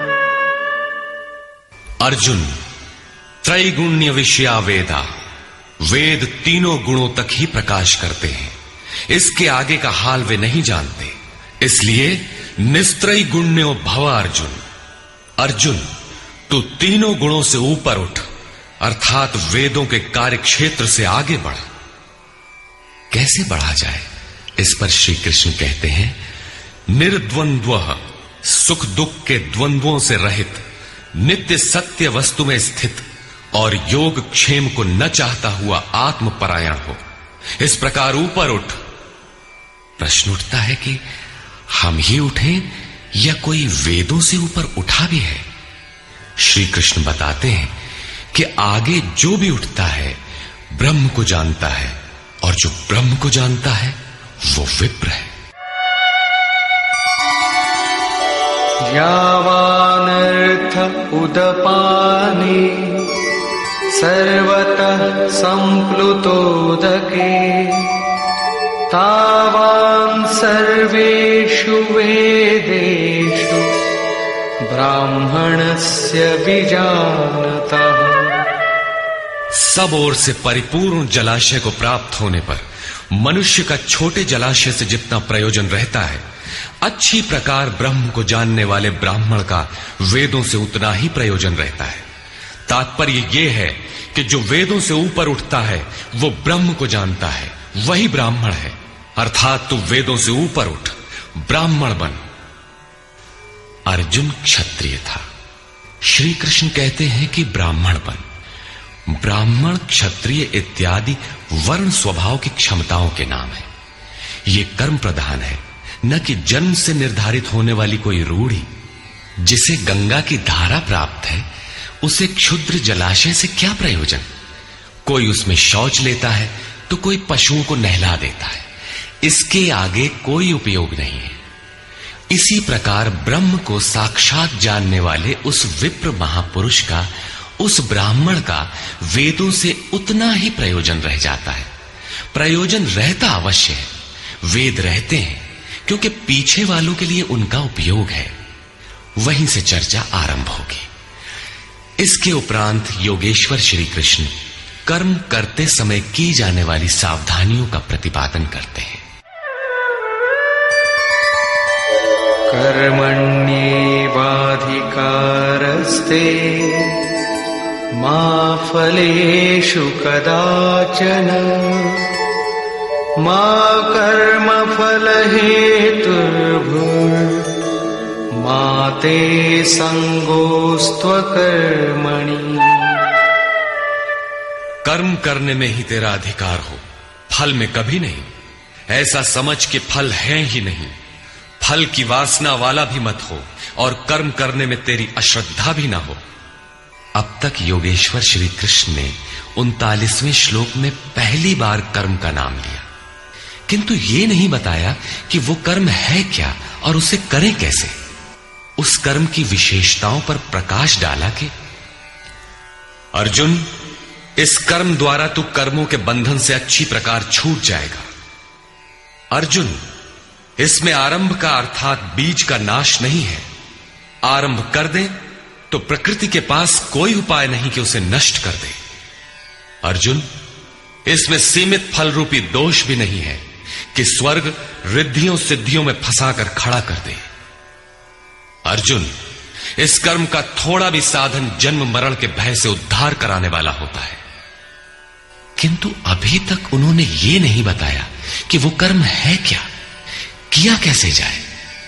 इसी अध्याय के 41वें श्लोक में उन्होंने बताया, अर्जुन, इसमें निश्चयात्मक बुद्धि एक ही है, क्रिया एक ही है। तो क्या बहुत सी क्रिया वाले भजन नहीं करते? श्री कृष्ण कहते हैं, वे कर्म नहीं करते। इसका कारण बताते हुए कहते हैं कि अविवेकियों की बुद्धि अनंत शाखा वाली होती है, इसलिए वे अनंत क्रियाओं का विस्तार कर लेते हैं। वे दिखावटी शोभा युक्त वाणी में इन क्रियाओं को व्यक्त भी करते हैं।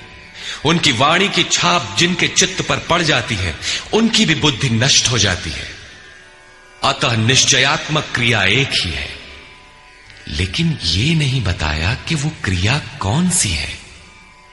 47वें श्लोक में उन्होंने कहा, अर्जुन, कर्म करने में ही तेरा अधिकार है, फल में कभी नहीं।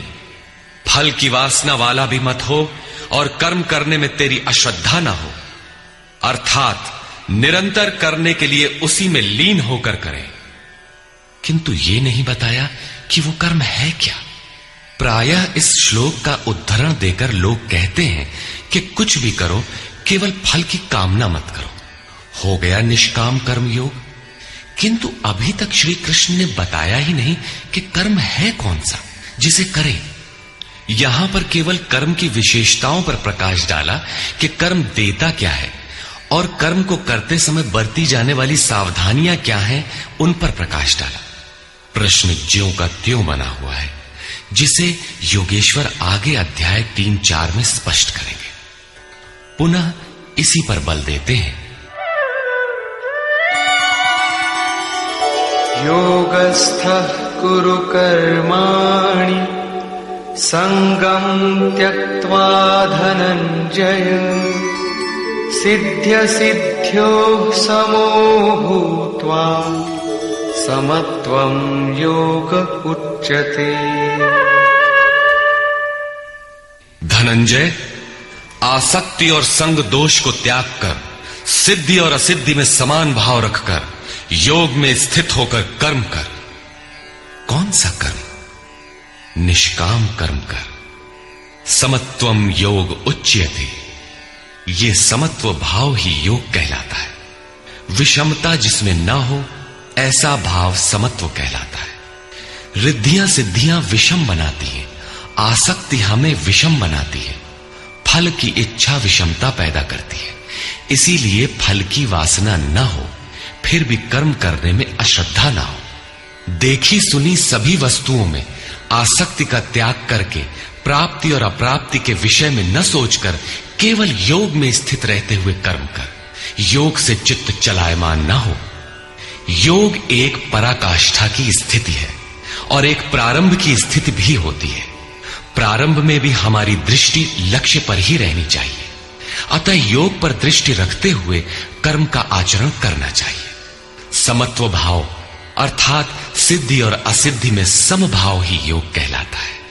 जिसको सिद्धि और असिद्धि विचलित नहीं कर पाती, विषमता जिसमें पैदा नहीं होती, ऐसा भाव होने के कारण यह समत्व योग कहलाता है।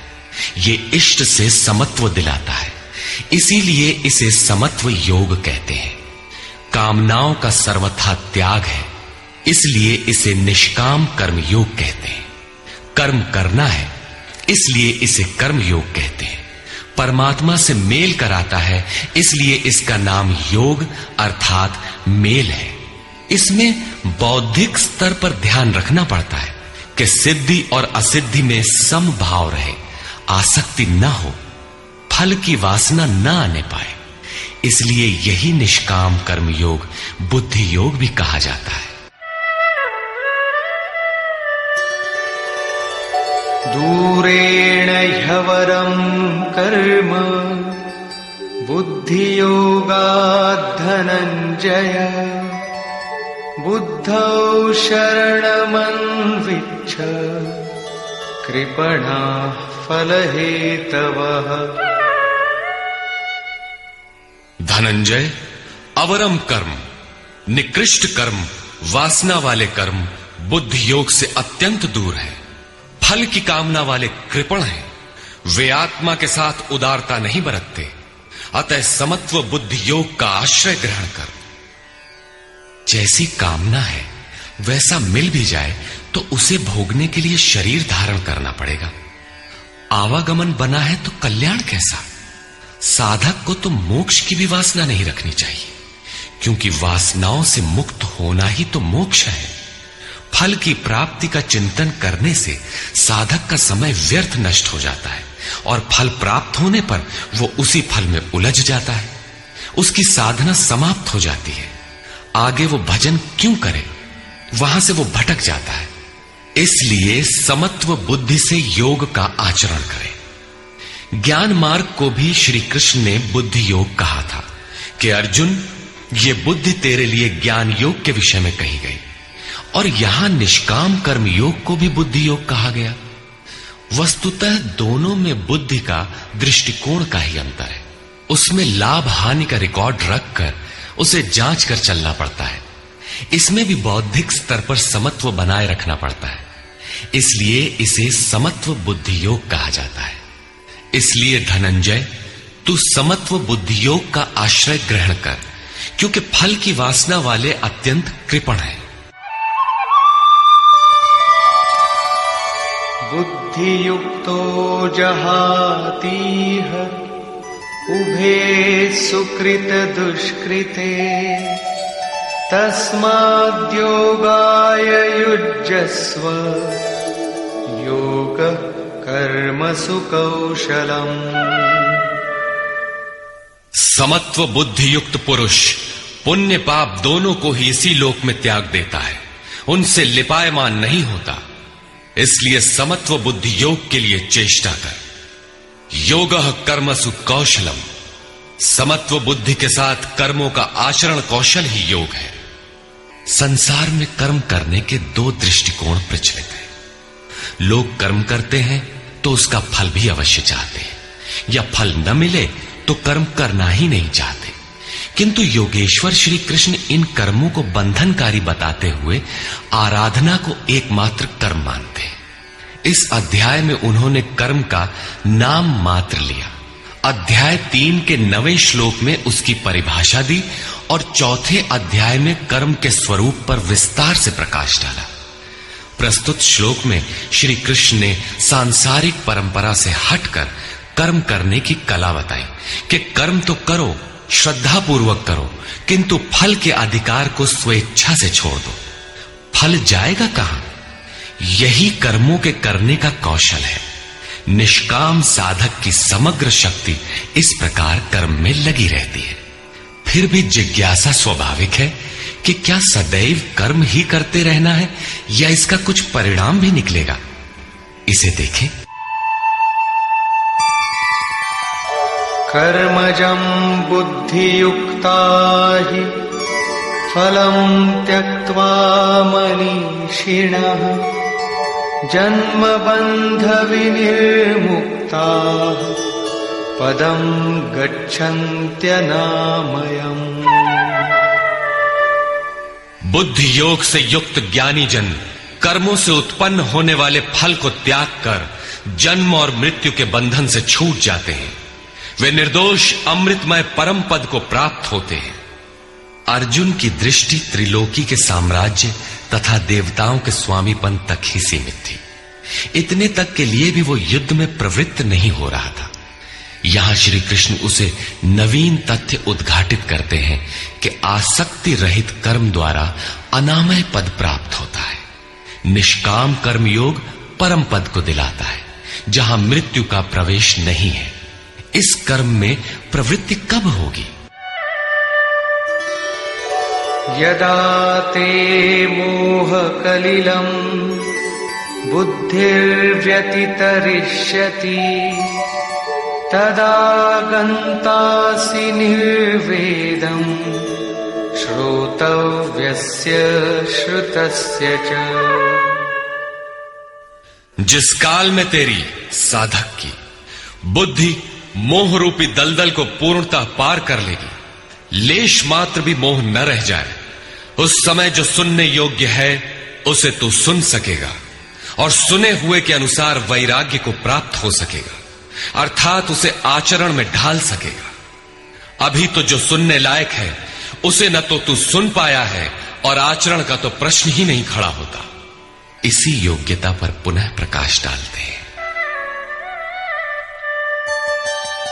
श्रुति विप्रतिपन्ना ते यदा स्थास्यति निश्चला समाधावचला बुद्धि तदा योगमवाप्स्यसि। अनेक प्रकार के वेद वाक्यों को सुनकर विचलित हुई तेरी बुद्धि जब परमात्म स्वरूप में समाधिस्थ होकर अचल स्थिर ठहर जाएगी, तब तू समत्व योग को प्राप्त होगा, पूर्ण समस्थिति को प्राप्त करेगा, जिसे अनामय परम पद कहते हैं। यही योग की पराकाष्ठा है और यही अप्राप्त की प्राप्ति है। वेदों से तो शिक्षा ही मिलती है, किंतु श्री कृष्ण कहते हैं श्रुति विप्रतिपन्ना। श्रुतियों के अनेक सिद्धांतों को सुनने से बुद्धि विचलित हो जाती है। सिद्धांत तो अनेकों सुने, लेकिन जो सुनने योग्य है लोग उससे दूर ही रहते हैं। ये विचलित बुद्धि जिस समय समाधि में स्थिर हो जाएगी, तब तू योग की पराकाष्ठा अमृत पद को प्राप्त करेगा। इस पर अर्जुन की उत्कंठा स्वाभाविक थी कि वे महापुरुष कैसे होते हैं जो अनामय परम पद में स्थित है, समाधि में जिनकी बुद्धि स्थिर है। उसने प्रश्न किया। अर्जुन उवाच।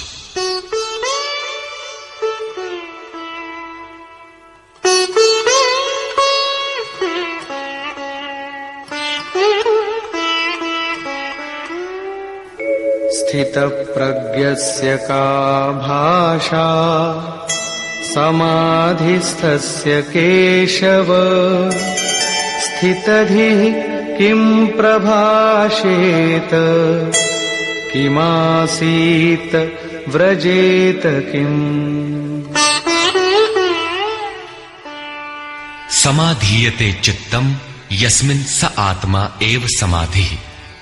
जिसमें चित्त का समाधान किया जाए वो आत्मा ही समाधि है। अनादि तत्व में जो समत्व प्राप्त कर ले उसे समाधिस्थ कहते हैं। अर्जुन ने पूछा, केशव, समाधिस्थ स्थिर बुद्धि वाले महापुरुष के क्या लक्षण है? स्थित प्रज्ञ पुरुष कैसे बोलता है, वो कैसे बैठता है, वो कैसे चलता है? 4 प्रश्न अर्जुन ने किए। इस पर भगवान श्री कृष्ण ने स्थित प्रज्ञ के लक्षण बताते हुए कहा। श्री भगवान उवाच।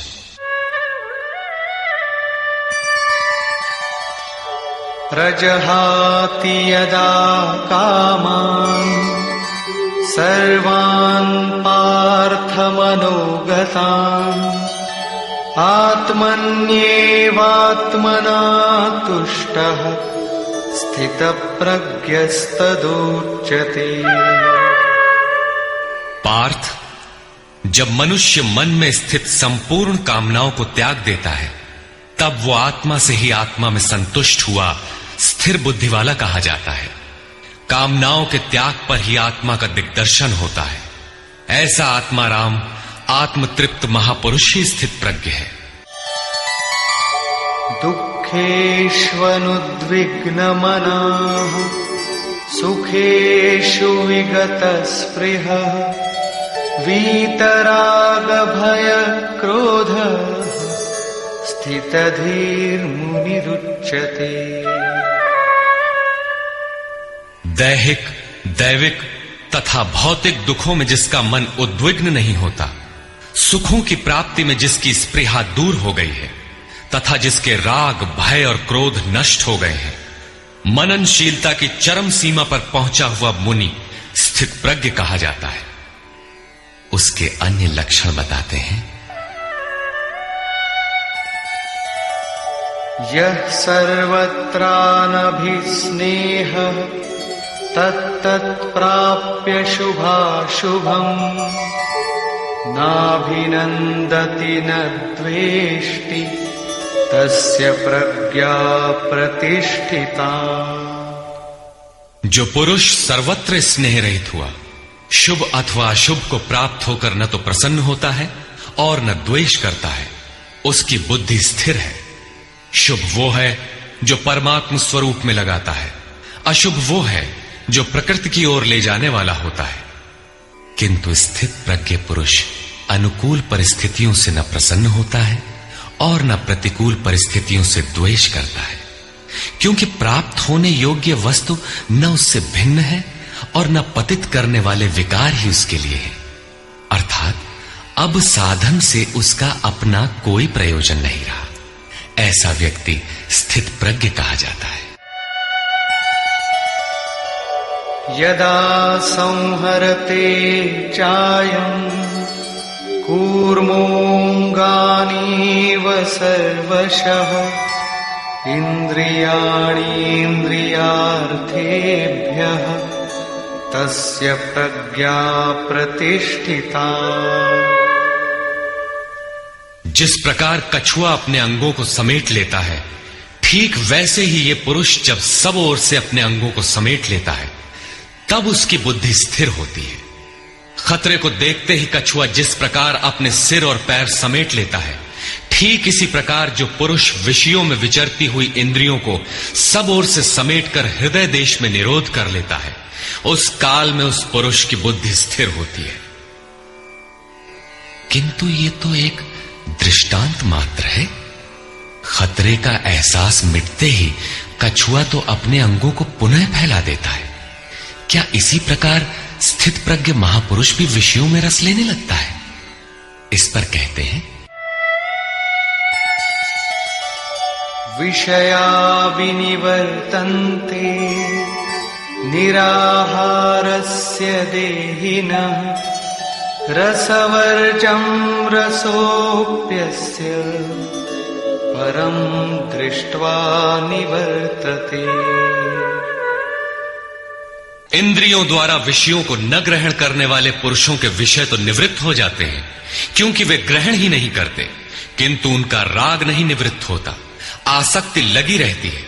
संपूर्ण इंद्रियों को विषयों से समेटने वाले निष्काम कर्मी का राग भी परम दृष्टवा, परम तत्व परमात्मा का साक्षात्कार करके निवृत्त हो जाता है। महापुरुष कछुए की तरह अपनी इंद्रियों को विषयों में नहीं फैलाता। एक बार जब इंद्रियां सिमट गईं, तो संस्कार ही मिट जाते हैं, पुनः वे नहीं निकलते। निष्काम कर्मयोग के आचरण द्वारा परमात्मा के प्रत्यक्ष दर्शन के साथ उस पुरुष का विषयों से राग भी निवृत्त हो जाता है। प्रायः चिंतन पथ में हठ करते हैं। हठ से इंद्रियों को रोककर वे विषय से तो निवृत्त हो जाते हैं, किंतु मन में उनका चिंतन राग लगा रहता है। ये आसक्ति परम दृष्टवा परमात्मा का साक्षात्कार करने के बाद ही निवृत्त होती है, इसके पूर्व नहीं। पूज्य महाराज जी इस संबंध में अपनी एक घटना बताया करते थे। गृह त्याग से पूर्व उन्हें 3 बार आकाशवाणियां हुई थी। हमने पूछा, महाराज जी आपको आकाशवाणी क्यों हुई, हम लोगों को तो नहीं हुई? तब इस पर महाराज जी कहे, हो ई शंका मोहू के बही रही, अर्थात ये संदेह मुझे भी हुआ था। तब अनुभव में आया कि मैं 7 जन्म से लगातार साधु हूं। 4 जन्म तो केवल साधुओं सा वेश बनाए, तिलक लगाए, कहीं विभूति पोते, कहीं कमंडलू लिए विचरण कर रहा हूं। योग क्रिया की जानकारी नहीं थी, लेकिन पिछले 3 जन्म से बढ़िया साधु हूं, जैसा होना चाहिए। मुझ में योग क्रिया जागृत थी। पिछले जन्म में पार लग चला था, निवृत्ति हो चली थी, किंतु 2 इच्छाएं रह गई थी, एक तो स्त्री और दूसरी गांजा। अंतर मन में इच्छाएं थीं, किंतु बाहर से हमने शरीर को दृढ़ रखा। मन में वासना लगी थी, इसलिए जन्म लेना पड़ा। जन्म लेते ही भगवान ने थोड़े ही समय में सब दिखा सुनाकर निवृत्ति दिला दी। 2-3 चटकना दिया और साधु बना दिया। ठीक यही बात श्री कृष्ण कहते हैं कि इंद्रियों द्वारा विषयों को न ग्रहण करने वाले पुरुष के भी विषय तो निवृत्त हो जाते हैं, किंतु साधना द्वारा परम पुरुष परमात्मा का साक्षात्कार कर लेने पर वो विषयों के राग से भी निवृत्त हो जाता है। अतः जब तक साक्षात्कार न हो, कर्म करना है। इंद्रियों को विषयों से समेटना कठिन है। इस पर प्रकाश डालते हैं, यततो ह्यपि कौन्तेय पुरुषस्य विपश्चितः इंद्रियाणि प्रमाथीनि हरन्ति प्रसभं मनः। कौन्तेय, प्रयत्न करने वाले मेधावी पुरुष की प्रमथनशील इंद्रियां उसके मन को बलात् हर लेती हैं, विचलित कर देती हैं। इसलिए तानि सर्वाणि संयम्य युक्त आसीत मत्परः वशे हि यस्येन्द्रियाणि तस्य प्रज्ञा प्रतिष्ठिता। उन संपूर्ण इंद्रियों को संयत करके योग से युक्त और समर्पण के साथ मेरे आश्रित हो, क्योंकि जिस पुरुष की इंद्रियां वश में होती हैं, उसी की बुद्धि स्थिर होती है। यहां योगेश्वर श्री कृष्ण साधन के निषेधात्मक अवयवों के साथ उसके विधेयात्मक पहलू पर जोर देते हैं। केवल संयम और निषेध से इंद्रियां वश में नहीं होती। समर्पण के साथ इष्ट चिंतन अनिवार्य है।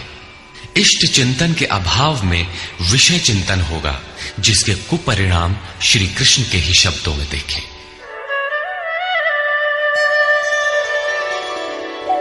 ध्यायतो विषयान् पुंसः सङ्गस्तेषूपजायते सङ्गात् संजायते कामः कामात् क्रोधोऽभिजायते।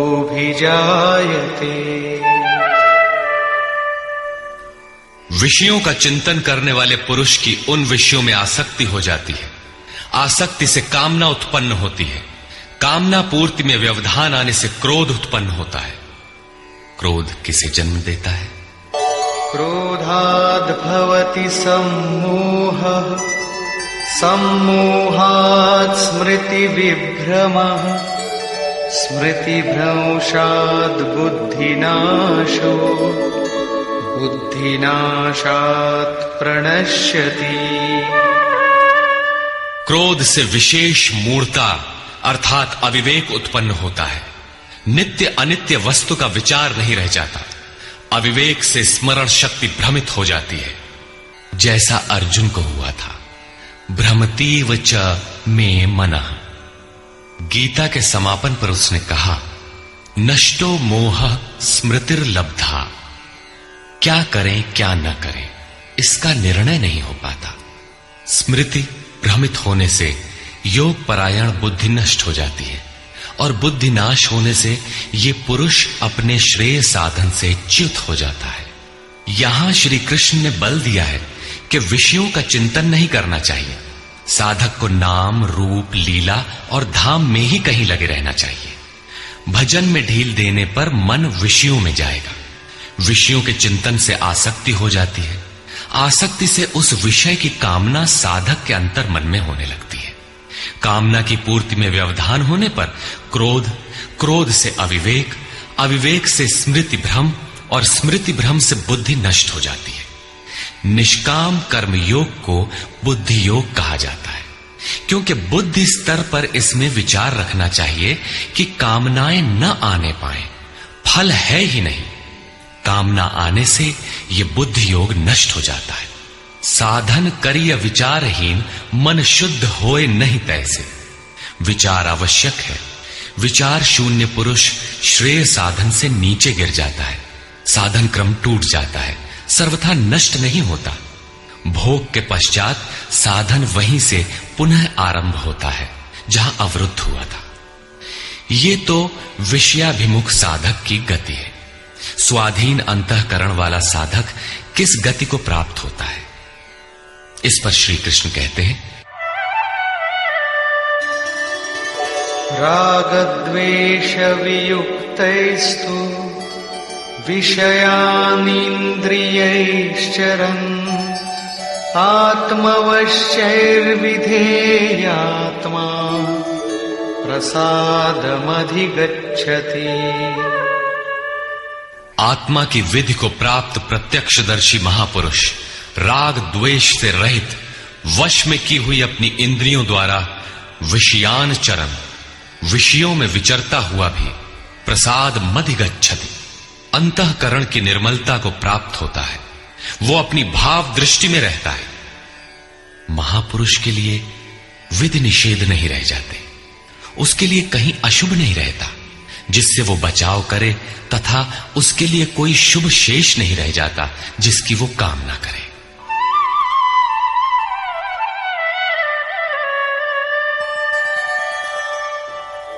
प्रसादे सर्वदुःखानां हानिरस्योपजायते प्रसन्नचेतसो याशु बुद्धि पर्यवतिष्ठते। भगवान के पूर्ण कृपा प्रसाद भगवत्ता से संयुक्त होने पर इसके संपूर्ण दुखों का अभाव हो जाता है। दुखालयम अशाश्वतम, संसार का अभाव हो जाता है और उस प्रसन्न चित्त वाले पुरुष की बुद्धि शीघ्र ही अच्छी प्रकार स्थिर हो जाती है। किंतु जो योग युक्त नहीं है उनकी दशा पर प्रकाश डालते हैं। नास्ति बुद्धिरयुक्तस्य न चायुक्तस्य भावना न चाभावयतः शान्तिः अशान्तस्य कुतः सुखम्। योग साधन रहित पुरुष के अंतःकरण में निष्काम कर्मयुक्त बुद्धि नहीं होती। उस अयुक्त के अंतःकरण में भाव भी नहीं होता। भावना रहित पुरुष को शांति कहा और अशांत पुरुष को सुख कहा। योग क्रिया करने से कुछ दिखाई पड़ने पर ही भाव बनता है। जाने बिनु ना होई प्रतीति, भावना बिना शांति नहीं मिलती और शांति रहित पुरुष को सुख अर्थात शाश्वत सनातन की प्राप्ति नहीं होती। इंद्रियाणां हि चरतां यन्मनोनुविधीयते तदस्य हरति प्रज्ञां वायुर्नावमिवाम्भसि। जल में नाव को जिस प्रकार वायु हरण करके गंतव्य से दूर कर देता है, ठीक वैसे ही विषयों में विचरण करती हुई इंद्रियों में जिस इंद्रिय के साथ मन रहता है, वो एक ही इंद्रिय उस अयुक्त पुरुष की बुद्धि को हर लेती है। अतः योग का आचरण अनिवार्य है। क्रियात्मक आचरण पर श्री कृष्ण पुनः बल देते हैं। तस्माद्यस्य महाबाहो निगृहीतानि सर्वशः इन्द्रियाणीन्द्रियार्थेभ्यः तस्य प्रज्ञा प्रतिष्ठिता। इससे हे महाबाहो, जिस पुरुष की इंद्रियां इंद्रियों के विषयों से सर्वथा वश में की हुई होती हैं, उसकी बुद्धि स्थिर होती है। बाहु कार्य क्षेत्र का प्रतीक है। भगवान महाबाहु एवं आजानुबाहु कहे जाते हैं। वे बिना हाथ पैर के सर्वत्र कार्य करते हैं। उनमें जो प्रवेश पाता है या जो उसी भगवत्ता की ओर अग्रसर है, वो भी महाबाहु है। श्री कृष्ण और अर्जुन दोनों को महाबाहु कहा गया है। या निशा सर्वभूतानां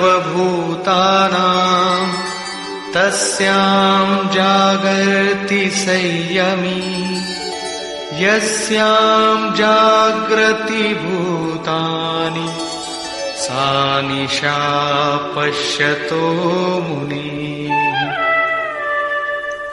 संपूर्ण भूत प्राणियों के लिए वो परमात्मा रात्रि के तुल्य है, क्योंकि दिखाई नहीं देता, न विचार ही काम करता है, इसलिए रात्रि सदृश है।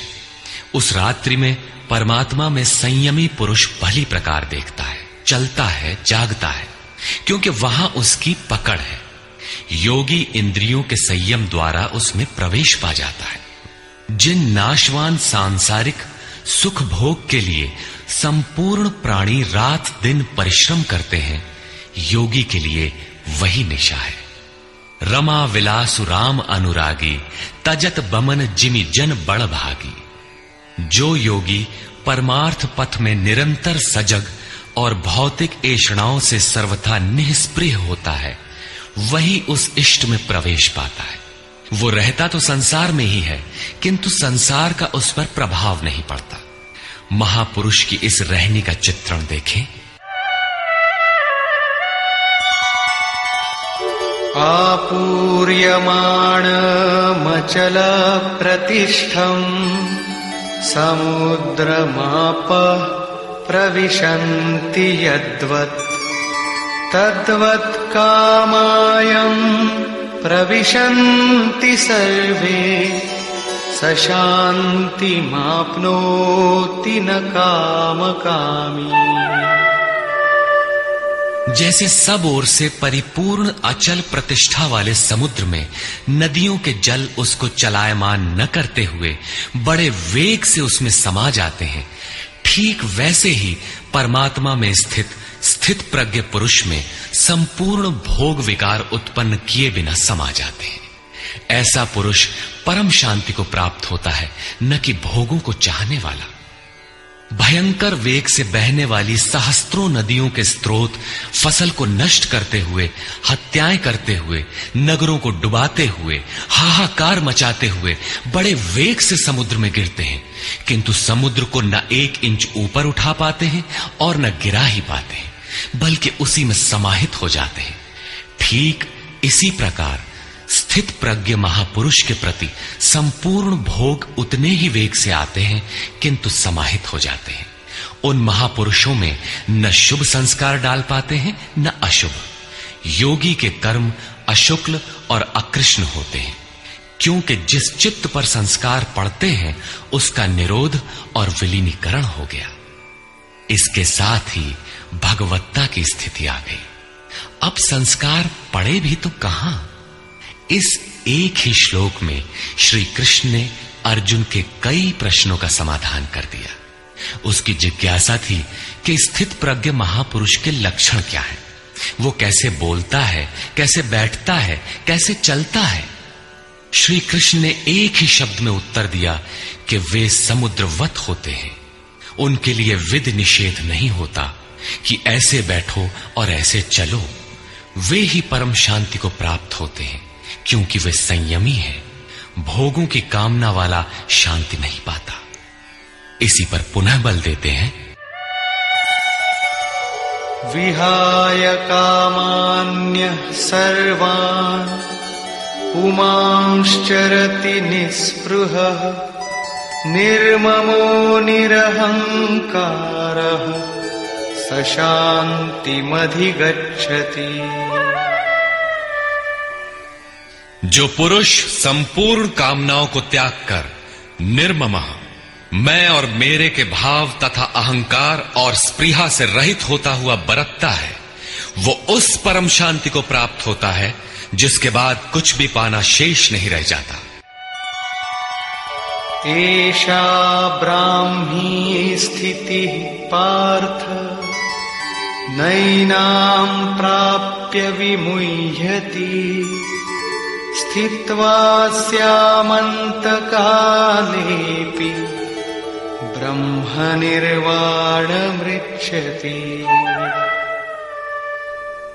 पार्थ, उपर्युक्त स्थिति ब्रह्म को प्राप्त हुए पुरुष की स्थिति है। समुद्रवत उन महापुरुषों में विषय नदियों की तरह समा जाते हैं। वे पूर्ण संयमी और प्रत्यक्षता परमात्मदर्शी हैं। केवल अहम ब्रह्मास्मि पढ़ लेने या रट लेने से ये स्थिति नहीं मिलती। साधन करके ही इस ब्रह्म की स्थिति को पाया जाता है। ऐसा महापुरुष ब्रह्म निष्ठा में स्थित रहते हुए शरीर के अंत काल में भी ब्रह्मानंद को ही प्राप्त होता है। निष्कर्ष, प्रायः कुछ लोग कहते हैं कि दूसरे अध्याय में गीता पूर्ण हो गई, किंतु यदि केवल कर्म का नाम मात्र लेने से कर्म पूरा हो जाता हो तब तो गीता का समापन माना जा सकता है।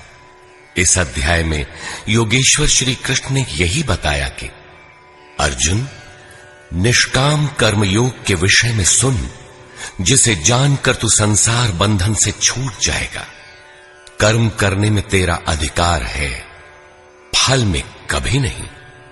कर्म करने में तेरी अश्रद्धा भी ना हो, निरंतर करने के लिए तत्पर हो जा। इसके परिणाम में तू परम दृष्टवा, परम पुरुष का दर्शन कर स्थित प्रज्ञ बनेगा, परम शांति पाएगा। किंतु यह नहीं बताया कि कर्म है क्या। यह सांख्य योग नामक अध्याय नहीं है। यह नाम शास्त्रकार का नहीं अपितु टीकाकारों की देन है।